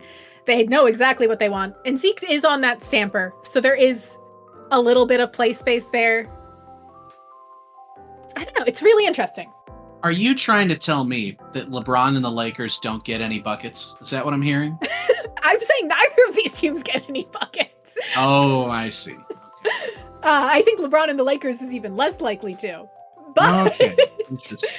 I don't see a bucket coming out. What was the here. basketball court stage for Splatoon? Was that Gobi something? Yeah, Gobi. Okay, Oh, this should Gobi be on is fun. Gobi. If this It was should on be. Gobi, the Lakers would 3-0 sweep Moonlight. That's just how it works because that's There is a their basketball home court. Yeah, That's there their is a home court. basketball court there. Unfortunately, this isn't on Gobi, and I No. think on paper this is 100% still Moonlight set to lose. But we are Yes. going to see as we load into tower control. Ooh, like we were guessing, not any changes for the On Lakers. either side. And you nailed it about the splash instead Yeah. of the tent for Moonlight. Yeah, it's just a really bad tent map. It was a pretty safe bet. There's too many ledges for tent. There's too many awkward angles. I would say that maybe Stamper does a little better around ledges than Decav, but that's a little fussy of a statement too. Early crowd coming out, gonna slow down Moonlight a lot. Not gonna probably do the most though. But we do see Basil going down for Moonlight. Not something we expect to see this early. Trip strikes are ready, but that only matters so much when you're 2 down. Yeah, opting to jump out to save them instead, as Tiki Taka is going to be trying to take down the flanking Omega. Will do so, but Basil set right back up defensively to put a stop to that tower. Yeah, Basil in an interesting position here again, having to dodge around the Zipcaster a little further forward than I would expect for the current game state, but it's Basil. They can definitely get away with it. Basil looking to paint up here, helping their teammates get back into mid. And just a lot of trying to find control right now on both team sides. And it seems like it's anyone's mid at the moment. It does, as Nolan's going to get some nice trades there. Oh. And again, Omega coming in from behind. If they can win this fight, they may be able to get the jump as well. But no, they do get one with the bomb. Sata, though, is going to be able to paint up there and maintain control here. This crab hopefully putting a nice stopper on the tower's movement for now. It is putting a stopper on it, but it's not going to stop the Kraken from coming in, causing some chaos. Trip strikes coming out here from Shadow, going to allow their teammates to move forward. Decav looking to take out the splash here, might be able to, if nothing else, slowing down with the bubble. But this is such a stally game from both sides. Yeah, this is interesting to see, and this is kind of what we predicted going into it, right? That both these teams are going to move with advantage and build with special. Zeke getting called out there up front by Moonlight, as now the rest of the team is just trying to hold, but the knot will go down as well. Moonlight rolling in now, the crab getting popped to try and keep them at bay. The bomb, oh my gosh, I think that like barely missed the back hitbox of the crab there. As things still, again, defensively are not really breaking on either side. Yeah, we're seeing Basil managing to keep a lot of pressure on mid, poking that Nautilus to keep them away. Wouldn't surprise me. Yeah, that's what I was expecting to see there. Basil jumping out, managing to stay alive. Omega looking to find Zeke, not going to be able to, using the bubble to help hold down this right corner. Gonna find one. Will they find a second? Maybe not quite. We see the trip strikes. Yeah, we see the trip strikes at the ready. I mean, it's a bloodbath in mid. It's a long bloodbath in mid. It's a half the game bloodbath in mid. Usually we see this for about the 30 seconds to a minute, so it's wild to see it go on for this long. And you know what, Nox? You don't expect to see this from the 9 seed in the tournament against Moonlight. So this is just huge. I mean, even if the set ends right now, you just gotta praise the Lakers for what they're doing against Moonlight, as they are gonna be jumping back. Moonlight's trying to get their feet under them again, but again, Zeke challenging them on the front lines is gonna get Nolan, is trying to continue to live up front and flip numbers here. He's trying to get a second, can't quite get another, but is living on this right stack. They do manage to get traded out in a 2v1 situation. Nolan looking to find some space to secure for their team, getting rushed down by the splash. Everyone just going up and down on these ledges. This is where you want the bucket. Yes. On my bucket propaganda, which isn't really needed. But we see 3 down go. We see 3 go down for LeBron and the Lakers. Zeke looking to try and find Basil, but Basil finding them instead. This could be the checkpoint going to Moonlight, and from here, this map can go pretty quickly. Trip strikes coming out, trapping them in their base. Shadow riding this tower, getting the lead. And that's a minute left in the game, and 55 is the biggest push we've got. It's kind of crazy, huh? But you know, I'm most impressed with Sata's crabs that seem to come out at the perfect time to minimize Moonlight's pushes, as they now do get on the tower again. I think that's Omega who's going to be going up there, getting a nice trade up front. As Shadow has the strikes ready. You've got probably one more set of strikes before you got to get your GGs online here. But if you're the Lakers, what do you got to do? You don't have to go far to take this lead back. No, it's still a really tight game. There's no checkpoint advantage. I'd, if anything, call this an even game, thanks to the fact that nobody has a checkpoint advantage. Sata managing to grab this tower, getting Moonlight off of it. Basil trying to hold down mid here. Once again, very far forward. Seems to be working out this game, though. And we're just seeing suction bombs being thrown in mid to help keep paint control from a safe distance. Zeke trying to go for some sort of flank over there, but Omega in mid causing chaos for the side of LeBron and the Lakers. And gonna be able to find this jump. Probably. Oh, not quite. Oh my gosh, that was a massive, massive whiff to not be able to get that jump, because that should have been... had to move. You're right. They could have been prioritizing their own life instead of getting that. But Omega tries another flank and goes down again. The strikes will come out. The Kraken's on top, and Moonlight squeaks by the Lakers for game 1. I never thought I would have said that. No, Moonlight barely taking it, but doing... both teams just doing an excellent job on defense. Neither one really cracking. Moonlight managed to find 6 extra points. It was not a significant lead. It could have easily been flipped. They just had their endgame specials ready at the right time and used them pretty much perfectly. The trip strikes coming out with the Kraken to force everyone far enough away from the tower that even after the strikes, if they had come out a little early, they wouldn't have been able to get on in time. Yeah, and I mean, talking about winning it at the buzzer, that was just a crazy close game for both teams. It kind of makes me jealous that I didn't get to see the previous match between these two, because that was just such a terrific defensive game, and I'm eager to see more from the team that's at the top, who knows how to execute this style of gameplay, Nox, and the team that's on the rise that's challenging them at their own game. Yeah, it is always exciting to see a team on the up and up, not something we get to see. Well, we get to see it plenty often, but not something we get to highlight nearly as much as I'd like. And this is such an exceptional opportunity to do it in a charity tournament where there's so much going on for good. And also, we're going to be going to Splat Zone's Barnacle and Dime, something we've seen LeBron and the Lakers do quite well on before. Oh, yeah. I'm interested to see... first of all, we know why they picked this. They picked it because they love it and because they had such a great game on it in the previous set. And I'm interested to see how they can change here, because they did lose a zones game, except it was on Mako in that first match against Moonlight. So it'll be interesting to see if they can kind of stem the bleeding here. What would they need to do to turn things around? I mean, there is not a lot they need to do. They need to find a couple seconds more of stability is really it. They need to get their push for an extra couple seconds. They're not looking for a lot here. They almost had that last game. They have been playing excellently. They have been playing consistently. They just need to find that little bit of extra oomph. Yeah, I think that oomph is all they're missing for sure. Is Barnacle could give them that opportunity because it does play into how they like to play with that more consistent upfront movement, playing with advantage. But here's the thing. Moonlight does that too. So could this counterpick? I mean, this is one that we've seen Moonlight counterpick yeah, also. Moonlight also will enjoy this. They have a 10 that will get to go back to 10 here. They're going to be thrilled. Yeah, exactly. So are they kind of almost playing into Moonlight's hands by picking this? It's very possible, and this is what I was saying earlier with counterpicks being so temperamental. Sure, your counterpick might be great for you. What if it's even better for your opponent? And that's something you always have to be being mindful of. I don't blame them for wanting to go here. It's a map they feel consistent on. It's a map they feel confident on. But if nothing else, it's also a map Moonlight does. Oh, yeah, as we do see, as we're getting underway here, just one other quick donation coming in. An anonymous donation for $10, which will match Squadaddle's $350 total match. Awesome work, everybody. Thank you for the anonymous dono, as Moonlight's going to take the early control here. Absolutely exciting to see it going on. Moonlight does get taken out here, though, getting cleaned up. And we're seeing Lebron and the Lakers looking to set up on this left side. As we always see on this map, this is not a map with funny angles. This is not a map with silly flanks. This is a map about who can hold that left side and who can keep zone most consistently. Nolan's Kraken coming in to try and scoop up the jump there. That will help flip the zone. The tent already seems to be helping. It's down currently, but I think it's just going to help them take so much more space and increase their zone of control much more effectively. Yes, along with that bubble, it just gives them so much safety to play around.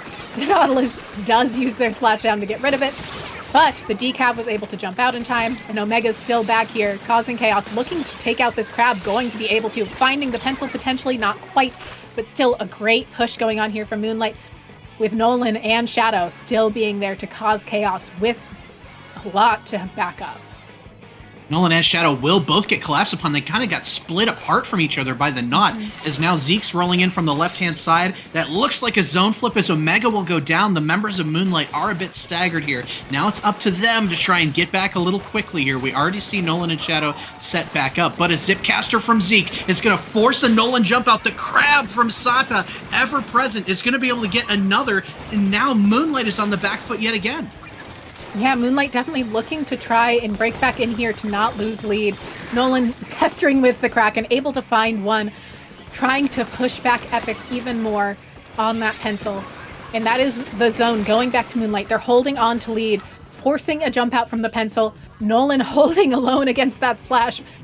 Pretty good fight to be in if you're a 96 gal. Splash is a weapon you feel pretty confident against.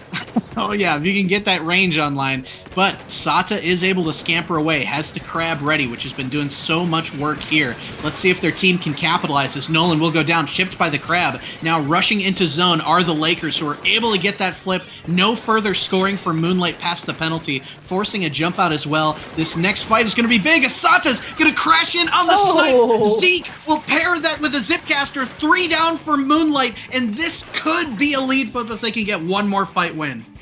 The tent managing to jump out there is absolutely huge. Shadow held down that area for so long. Omega now going to have Nolan backing them up. Zeke in a really great sharking position. Not going to be enough, though, with Nolan taking them out. Just the pencil left up. This should be a zone flip in time back for Moonlight with the pencil jumping out. This kind of looks like the game that we saw the Lakers play against New Meta, where it just seems like they can't quite grind their way to the win, except now they're in the opposite position here, as Basil's going to have to back up a teensy bit. Specials online for both sides. Keep an eye on this splashdown coming in from Tiki Taka. It's going to get picked in the air, but so many others will go down paired with the crab. It's now just Basil. However, everybody was coolered. Oh my gosh, so Sata's going to go down in the zone, and Moonlight will maintain control. And that's what we've been talking about with the anchor being so important. That allowed for Moonlight to just stay in the zone and keep these points ticking down, getting them down to 21. The Zuka coming out, Omega just helping paint for now. What an incredible job there by Basil staying alive.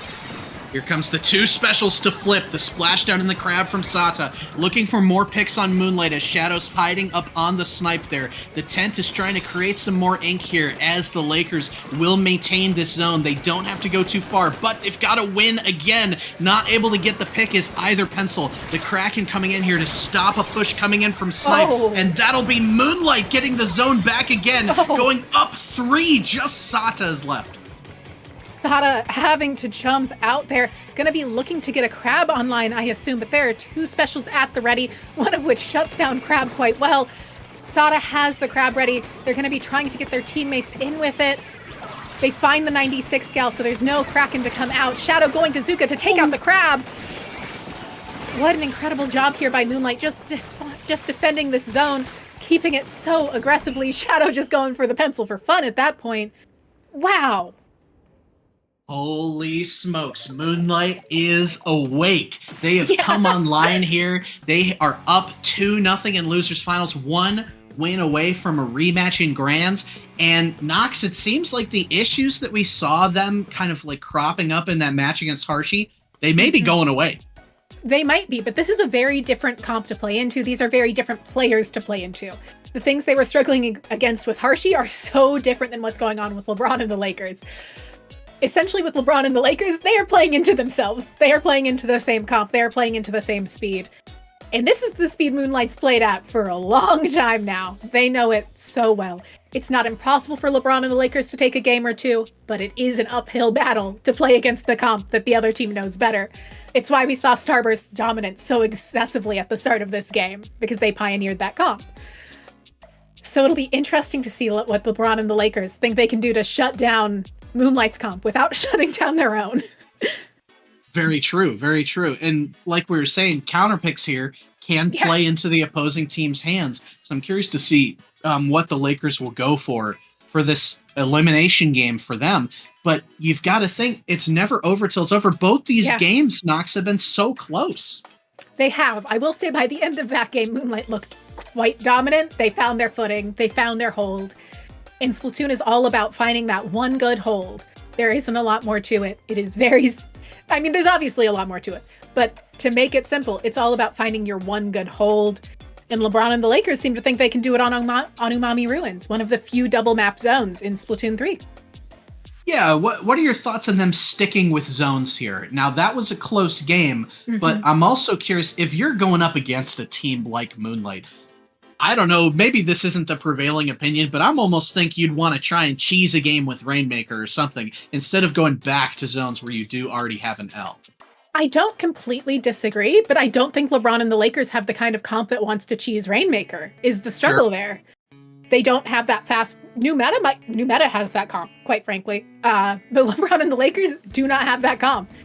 They don't have the comp that wants to play from silly odd angles. They don't have the flanks. And so it'll be... They just want to play the game straight. They want to see how they can get it. They are going to switch over to a shot instead of... What did they... Oh, instead of the 96 gal. Interesting. Yeah. Not instead of the 96 gal, instead of the knock. Sorry. I think that's interesting because it seems like they are trying to go a little bit faster with the shot splash stamper all up front, which is interesting because Moonlight has had, I'm sure, plenty of experience shutting down shots as well with their comp. Omega, especially in the tent, and Nolan are all just, geniuses at that at this point. So we'll see how that develops. Yeah, it's an interesting pick. I can imagine that they're wanting to use the Zuka to try and shut down the tent more, to try and shut down the 96 more in the pencil. And it does provide them more paint, which is useful on zones. I would say their comp can definitely outpaint Moonlight's now. But outpainting only matters if you can get to the zone, and Moonlight's making that extremely difficult for them right now. A good start, and Sata will go down with the crab ready, which is going to be a lot of value lost for the Lakers, as now Moonlight's getting set in a lockout position, saying, hey, How dare you pick this as a counter pick? Our baby Umami Zones. It looks like they're looking pretty good here as Nolan's going to start with the Kraken, not able to find anything. Somebody dropping into the pit with Nolan. I'm not stuck in here with you. You're stuck in here with me. Forcing a jump out despite starting that with like no ink. Nolan will go down as Zeke rolls in and gets 2 at the top of your screen there and is going to try and flip this zone. And able to. But Shadow and Omega are going to be able to neutralize this again pretty quickly, even with the crab coming out, and the Zuka instantly taking out the crab there. That is what Zuka's original purpose was to shut down crab in comps. And then it was just good. But Zone going back over to Moonlight here. Basil going to be looking to hold down mid with help from either side. Oh, sorry, Basil looking to hold down left there. Nolan getting some paint down, and they're just doing an excellent job of forcing Lebron to have to go through tight pinches that they really aren't going to love. Oh yeah, it seems like this may be a little bit tougher to crack with the shot as opposed to the not. As Nolan's going to get one, a jump coming in. Omega is, oh my gosh, is going to get picked up there. So giving a little bit of numbers back to the Lakers. However, that jump is going to get camped. Some interesting jumps going around here as both teams are trying to see who has momentum at this stage. Absolutely, and it seems like it's pretty even momentum right now, but even momentum still favors Moonlight at this moment with how much of a lead they've got. Shadow getting a good jump out there, gonna have the Zuka ready. Probably actually gonna get to use it on Not the Crab this time, which is pretty exciting. Shadow getting to use it now, finding some damage to put out. Looking to help paint this left side, gonna use their shield to help do that. But no, the Zuka does shut down the tent shield. It is good at that. But the Zone's staying with Moonlight most of the time. Yeah, as they do get another pick on Sato, so they're still starting to win these fights. However, Zika's going to get one, looking to get a second, but is going to get 2v1 there, as Moonlight will maintain control. Basil trying to find another pick here as the Crab from Sato is going to get a rushing Omega, trying to find more picks, though, to maintain or try and give themselves a bit of control back. Nox, what do they have to do to try and flip things here? Moonlight's been in control for forever. I mean, they need to figure out a way to disrupt how Moonlight's positioning. They need to force them out of position, but they don't have the specials to do it right now. They kind of need their Zipcaster online, but Zeke just hasn't been able to stay up. Moonlight seems to be really focusing them, and they need to get them out of their base. But that seems to be an uphill battle with 10 ticks left on the timer.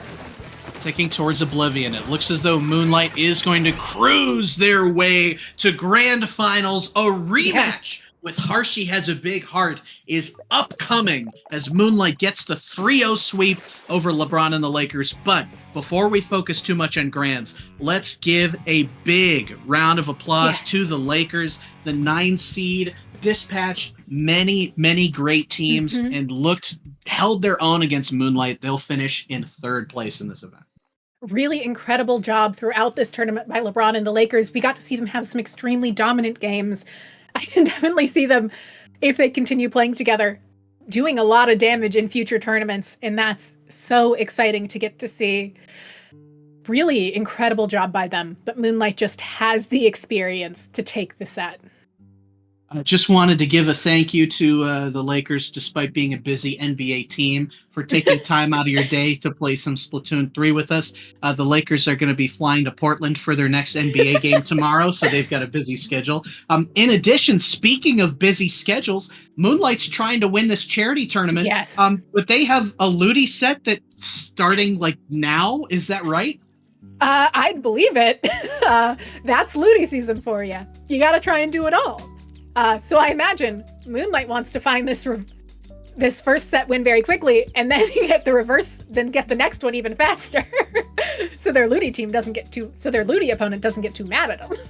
That's a good point too. I think that probably Moonlight was thinking, oh, well, we'll be in grands on the other side of this, so we'll just have to win a few games. But no, I can imagine them typing in the Sendo chat to their Ludi opponents like, it's going to be a while. This set's going to be pretty delayed because we have 2 sets to win.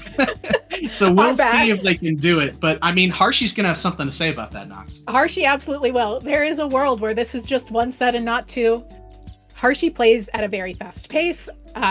Moonlight, not so much. Moonlight needs to find a way to assert their pace over Harshi's, managing to slow them down. They didn't succeed at that last time they faced off, but they could easily this time.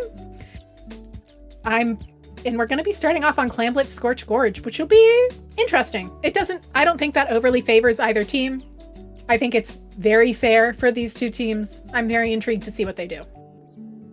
Yeah, and I'm interested to see, especially because Harshi looked so good on that Clan Blitz game that began winners finals. If they can kind of keep it up on this same mode, very different map here, of course. But one thing that also has to be noted, just because I think for those Splatoon enjoyers here who are going straight from this stream to the Splatoon tourney stream where Moonlight's going to be playing against Floaters Grab a Life Fest, those two teams are essentially playing for their group championship in Ludi, and Henlo and Synapse are on Floaters Grab a Life Fest and on Harshi Has a Big Heart.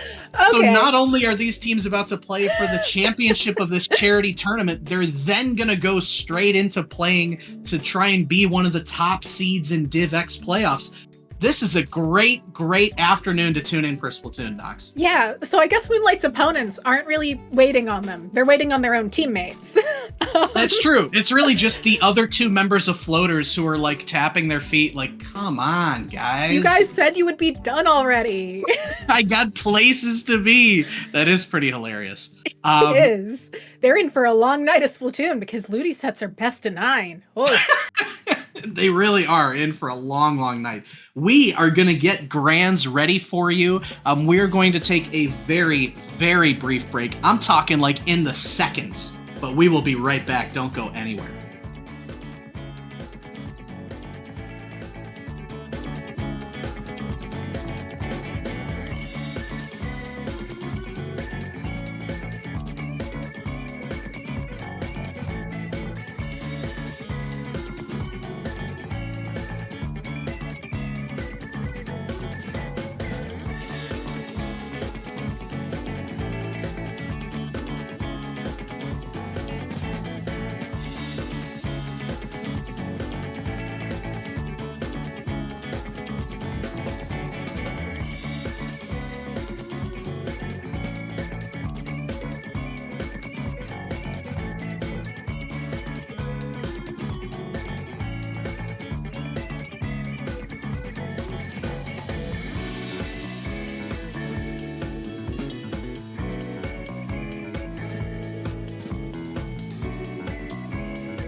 Good afternoon, splatters, and welcome back for the final time to Gamers for Giving. We've got an outstanding grand final set in the works here for you. The rematch of winter finals. We are seeing Moonlight coming from the loser's side of the bracket, and Harshi has a big heart coming from the winner side. Yeah, should be exciting to see how this goes. We're going to be getting into it on Clamblitz Scorch Gorge, a map that I don't think favors either team's playstyle. Harshi playing much faster, Moonlight playing at a slow, methodical pace. It'll be interesting to see how they do against each other. I am curious because winners finals, as we saw, was not particularly close. Harshi did get a 3-0 sweep, and while the games themselves weren't complete blowouts, I mean, Harshi was pretty dominant in all three. Yeah. So we'll see if they can complete their sweep previously of Moonlight, or if Moonlight's got some tricks up their sleeve for round 2. And then, 2 players on the side of Harshi, Synapse and Henlo, will go play against Moonlight again in their Ludi set after this. Oh yeah, that won't be on this channel. That'll be over on Splatoon Tourney as that's getting underway. But I mean, their Ludi set was due to start 8 minutes ago, so they'll be playing. They'll get there when they get there. Yeah, if Moonlight gets the bracket reset, that could be 3 straight sets that these teams are playing against each other, which would be kind of hilarious. It would be a very silly situation.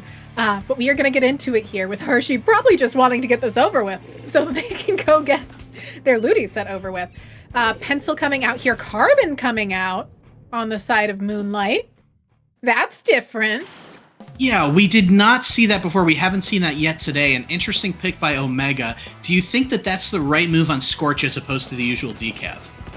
I don't think it's the wrong move. I think it's an interesting move. It's not one I have seen before, but I could see it working very well for them, especially having a Kraken to move in with, having a Zap to move in with, having the Pencil to support them. I could see it working out quite well.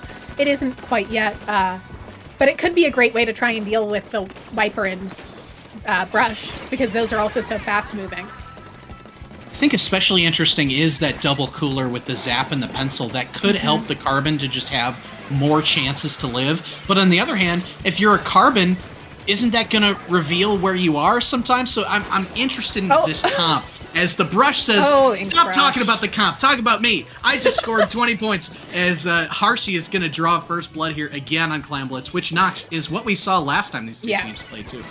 Though, to be fair, I never love seeing just a one clam push. I know it's what they like to do, seemingly. Slows the other team down, distracts them. But also, you give them a free pity clam. Usually, not something you want to do, especially with a team like Moonlight, where if they get set up, they are set up. You are not getting rid of them. But Henlo not letting them get to that position, using the hammer, trying to cause some chaos, pushing Nolan into an awkward situation, getting the trade. Once again, we're seeing a bloodbath. It seems like Moonlight is slowing down Harshi's pace. Yeah, I like that adjustment because that was not happening in winners finals. As they do get another 2 picks, you see the Brush kind of circling around, maybe thinking about a flank. It's actually just the Brush that's up now is going to get picked, and Moonlight's got the positioning. Clam. Yeah, they don't quite have the clams yet ready until now. Nolan has a few. They do have enough to take the lead. Let's see if they can get someone to cycle back, but no, Nolan's going to be dropped by the bomb. The Zap coming in to try and push that lead ever further down, but a way different start this time for Moonlight than we saw last time. Absolutely. They seem much better at keeping control of the pace of the game. It seems like they found their footing in the last set against LeBron and the Lakers, but the Kraken coming out for Moonlight, looking to cause some chaos in mid and succeeding at it. The Brush shark in there, potentially thinking to pop out. Eventually does. Gets the cooler. Doing Brush things, quite frankly. Running around, seeing what they can get away with, and getting out of there if it gets too hairy. Honestly, there's nothing more genuinely wholesome and hilarious and that brings me joy than a Brush being a troll in Clamblitz in this game. Absolutely. Possibly in all of gaming. It is just hilarious. It is. So we are going to see if the Brush can continue to be a menace, how long Moonlight will let the Brush get away with whatever it wants before they retaliate. Yeah, it seems like Harshi did jump in with a power clam, managed to get one in. The Brush is somewhere. Henlo is trying to push up, not going to be able to. One clam push. I mean, if they keep scoring one clam at a time, they will eventually take the lead, but it is the most ineffective way to do it. got to be really good defensively, too, if they're going to do that, don't they? Yeah, they do. But yeah, I guess they can just send their brush in there and see what happens continuously. That is an option, in theory. I kind of like that. I like that option for the vibes, is Nolan will go down. Omega's trying to find something with the Zuka, but will actually be picked by the Brush's Whale here, as crashing in again is Harshi with pretty big numbers. Nolan's going to try and get the Kraken going, but again, they get one ball. Can they get a second? They do, getting the lead now, and the Brush is going to kind of scamper backwards, building another ball for the next push. They're get sick of that Brush. Yeah, they are done with the Brush. But that is the lead back, and it is. I don't know, Harshi's looking competitive again here. Harshi is definitely looking competitive. And we're seeing them doing a great job on defense here of pushing back Moonlight, keeping Basil from being able to set up. Both teams keeping shot made pretty clear right now. Neither team being able to really set up there. I will say Moonlight does have firm control of mid and now has a 3-down situation. Synapse going to have to try and hold this on their own, but choosing to back up and stay alive instead. 2 power clams going in, lead by 1 clam. Another power clam jumping in, going to find a push to 19. That's a huge push from Moonlight. And it'll be hard for Harshi to find time to do anything with that. Yeah, I really like that play because it was patient, right? They had both of those clams ready for a long time, and they waited until it was optimal for them to get that going. But we do see Henlo with the hammer here. There's still a chance for Harshi to try and make some magic happen. Not if Omega is able to continue to be a force on this carbon roller, though. Yeah, Omega has been putting in serious work on this carbon. They've been finding great picks. The first push Moonlight got was because Omega managed to find a triple. We see a situation where Harshi needs to get some more clams. They do have overtime secured with that power clam on the pencil, but they don't have any space to work with. They have a wiper alive, managing to find the carbon, having to dodge the pencil shots, close to having their hammer ready. They are coolered. There is some stuff to work with here. And the Brush managing to get in and do Brush things, quite frankly. Able to keep the push alive. Oh my gosh, yeah, but they just need 3 more. 1, 2, 2 more now at this point. The pencil rushing in to try and flip it. Can Harshi do it? Oh my gosh, the pencil's able to get it, and Harshi is a big heart in overtime with an insane push. Will take game 1 against Moonlight. Harshi doing an incredible job there of finding that last push, not going, oh, we don't have lead, we don't have what we need, it's over, but instead using their specials, using their advantages to find that last push. Wow. I mean, what can you say except, holy smokes, they've done it again. Harshi continuing to seemingly have Moonlight's number today, Nox. They're 4-0 over Moonlight, and I know that these sets are a best of 5. Yes. But if you're Moonlight, I mean, this game 2 is a must win, I think. Just to say, hey, hold on, pump the brakes. We can win these. We are the 1 seed. We can beat Harshi. They've got to say that now. They do. It's going to be a hard thing to say when you've lost 4 games in a row to the same team, though. It's not a position that feels good to be in. It's definitely recoverable. Moonlight definitely has players that have the mental to do it. They've played for long enough. They've been around for long enough, but it's a hard thing to do. It is not easy. And Harshi, probably riding a high almost. I know when I win like that, you know, you're so hyped for the next game. You feel so confident. You feel so ready. Because that was a well-coordinated last push they got.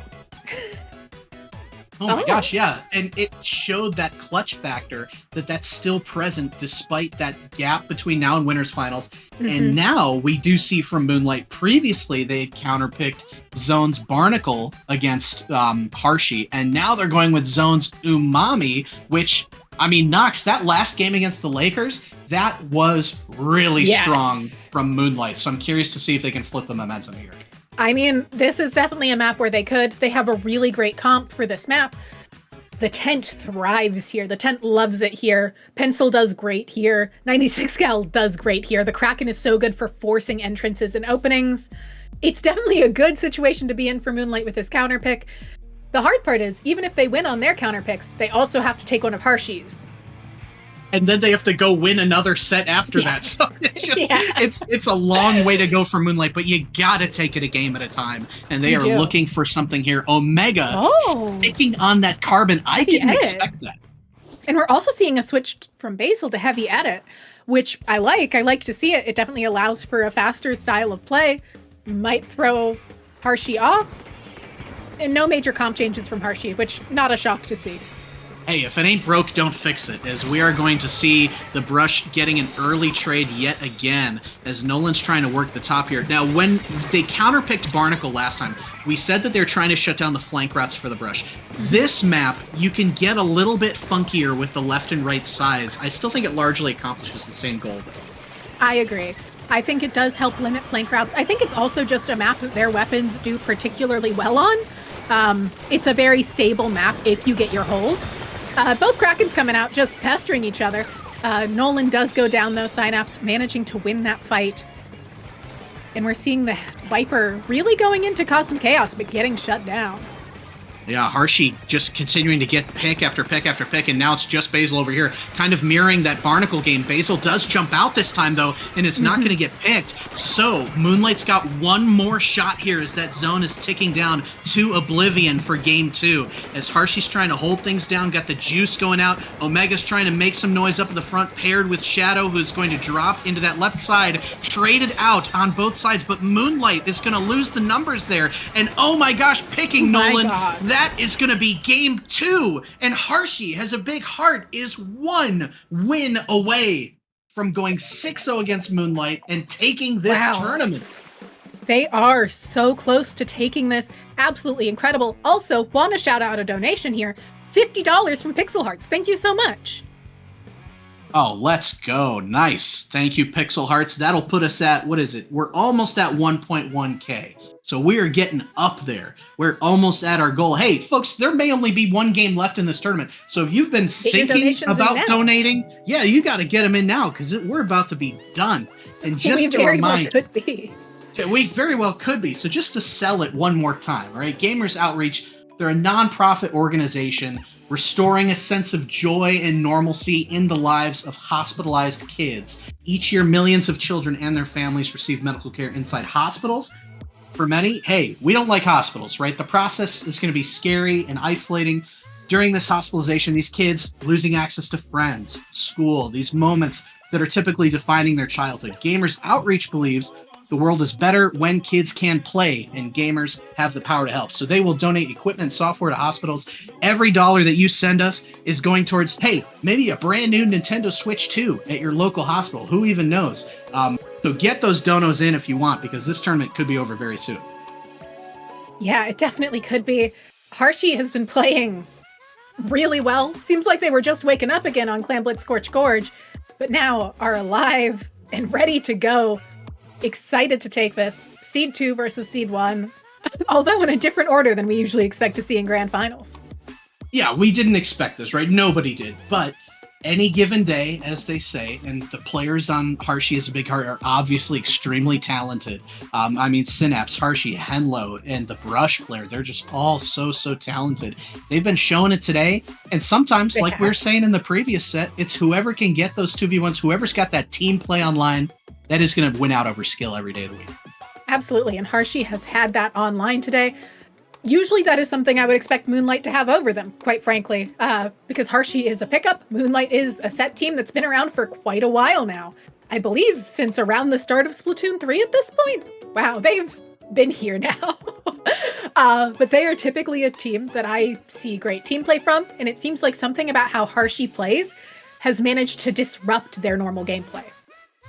Yeah, and it's exciting to see, right? Because Absolutely. It's just like, you alluded to Starburst a while ago. It's just like when Starburst was kind of first, their dynasty was kind of on the downturn. It's interesting to see these teams that are just like such on this high pedestal in the scene that they are beatable, right? And it's not because we're sitting here like, oh, Moonlight, we don't like you, Moonlight. It's because it shows all of the rest of us that it's doable. Right? Yes. That anybody can eventually, with enough grinding and practice work, can take down the Giants. That's why we were lauding the Lakers, LeBron and the Lakers so much for that run. And that's why, hey, I kind of am interested to see if Harshi can do it, can win it all as the 2 seed. I would love to see Harshi do it. Though, admittedly, I'd almost love to see them do it more in a second set. Yeah, me too. I don't want to be done, Nox. No, nobody ever does. And it's always so exciting to see second set in Grands, but it seems like right now Harshi might not allow for that. Seems like Harshi really wants to get onto their Ludi set. Though then again, it's also Moonlight's Ludi set. Yeah, I don't know. I mean, maybe Moonlight's like, hey, wait, pump the brakes. We have to play Ludi again after this. Can we not go like 0-12 or 0-15 or whatever it would be? Like, give us a chance to beat you once or twice. Now, admittedly, and then we'll it's keep not. going. Admittedly, it's not all of Harshi's comp they'll face again. It's a slightly different team. They will be seeing Synapse and Henlo again, though, who are pretty. It's 2 out of 4. It's half of them. It's not nothing. Oh, yeah. And I mean, with how talented Henlo's been up front on the Wiper, today especially, but always, it really goes to show, how tough of a matchup this is for Moonlight.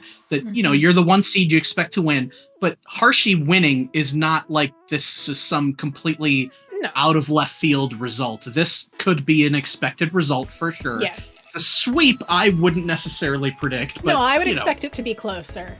I'm not shocked to see Harshi taking it. I am shocked to see it not be back and forth, because it doesn't shock me that I would expect them to be a little more equal, but we'll see if that changes here. Moonlight could always reverse sweep this set as we go to their counterpicks, Splat Zones, Barnacle, and Dime.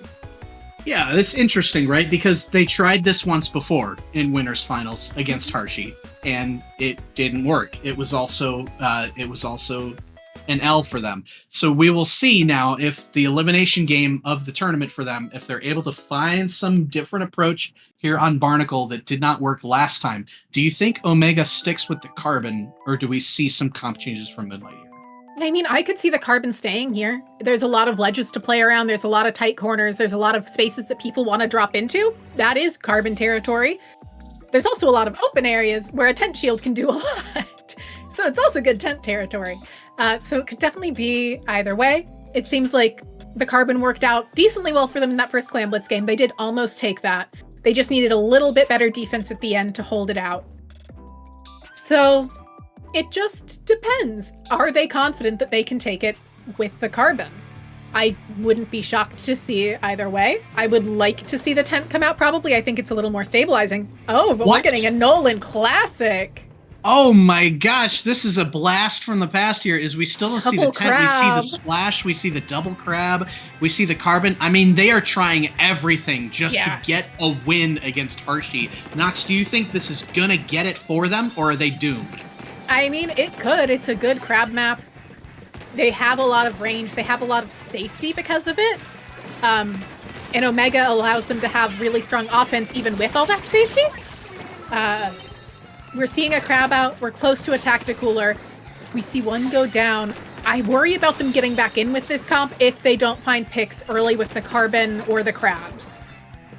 I can see that angle too, for sure. And the Pro, I think, going against the 96 may be a tough matchup, as we see Omega trying that left side and jumping out again. Now, Harshi's looking for the tournament-winning lockout here, as they do have the Kraken online. Shadow, you see, is going to get dropped upon, traded out by Omega with the brush there, as Nolan's Crab is going to try and give them an entrance, chipping Henlo there. 2v2, but they've got to try and flip this zone soon, Nox. Yeah, they do, and they just don't have the people or specials to do it, as the Kraken comes out, forcing Nolan to scatter. The brush moving forward, Synapse pushing everyone out of position with that Kraken. There is a crab at the ready, but Nolan's gone down. Two go down to the hammer throw. This is going to be game here. I'm going to go ahead and say that. There is not a way for Moonlight to break back in time.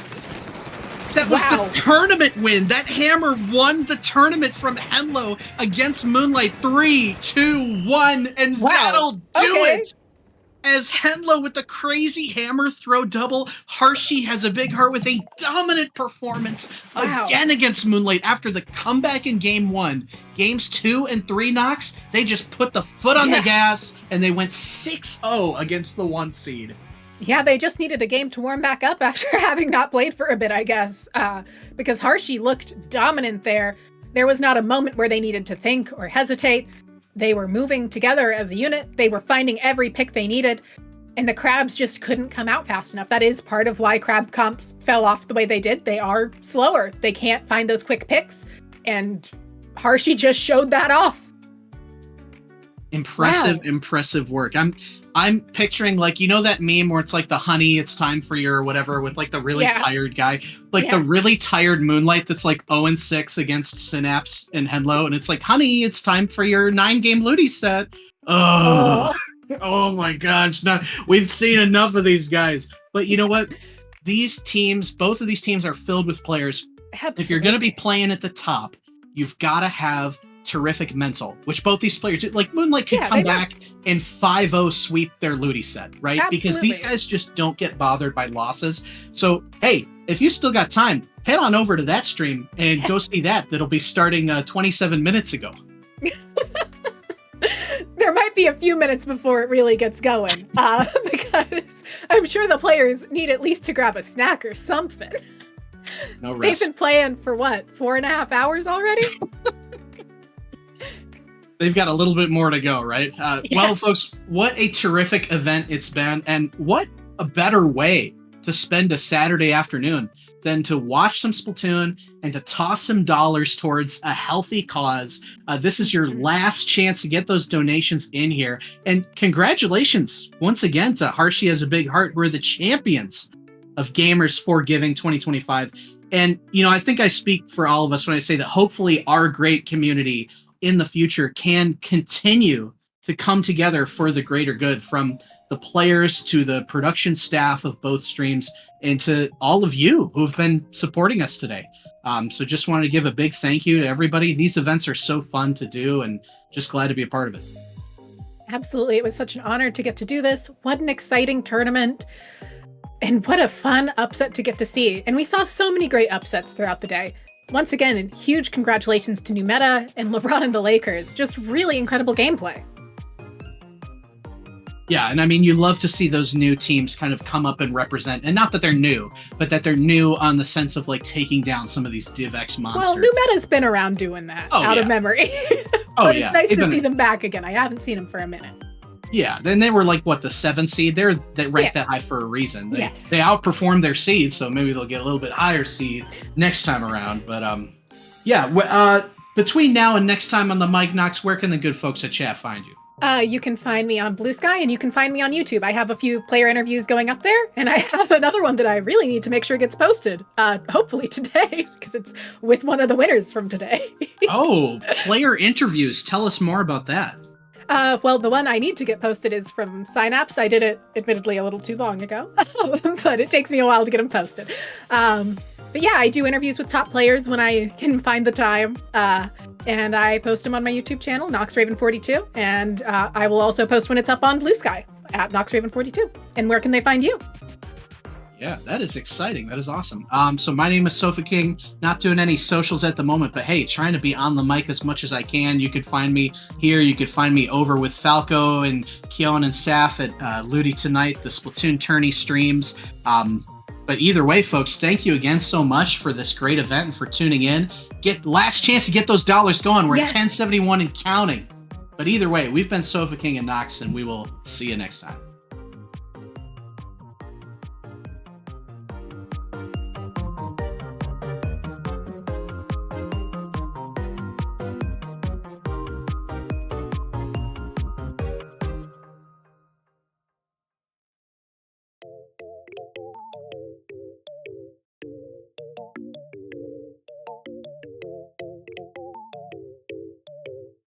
Dude, that internet these days is so dope.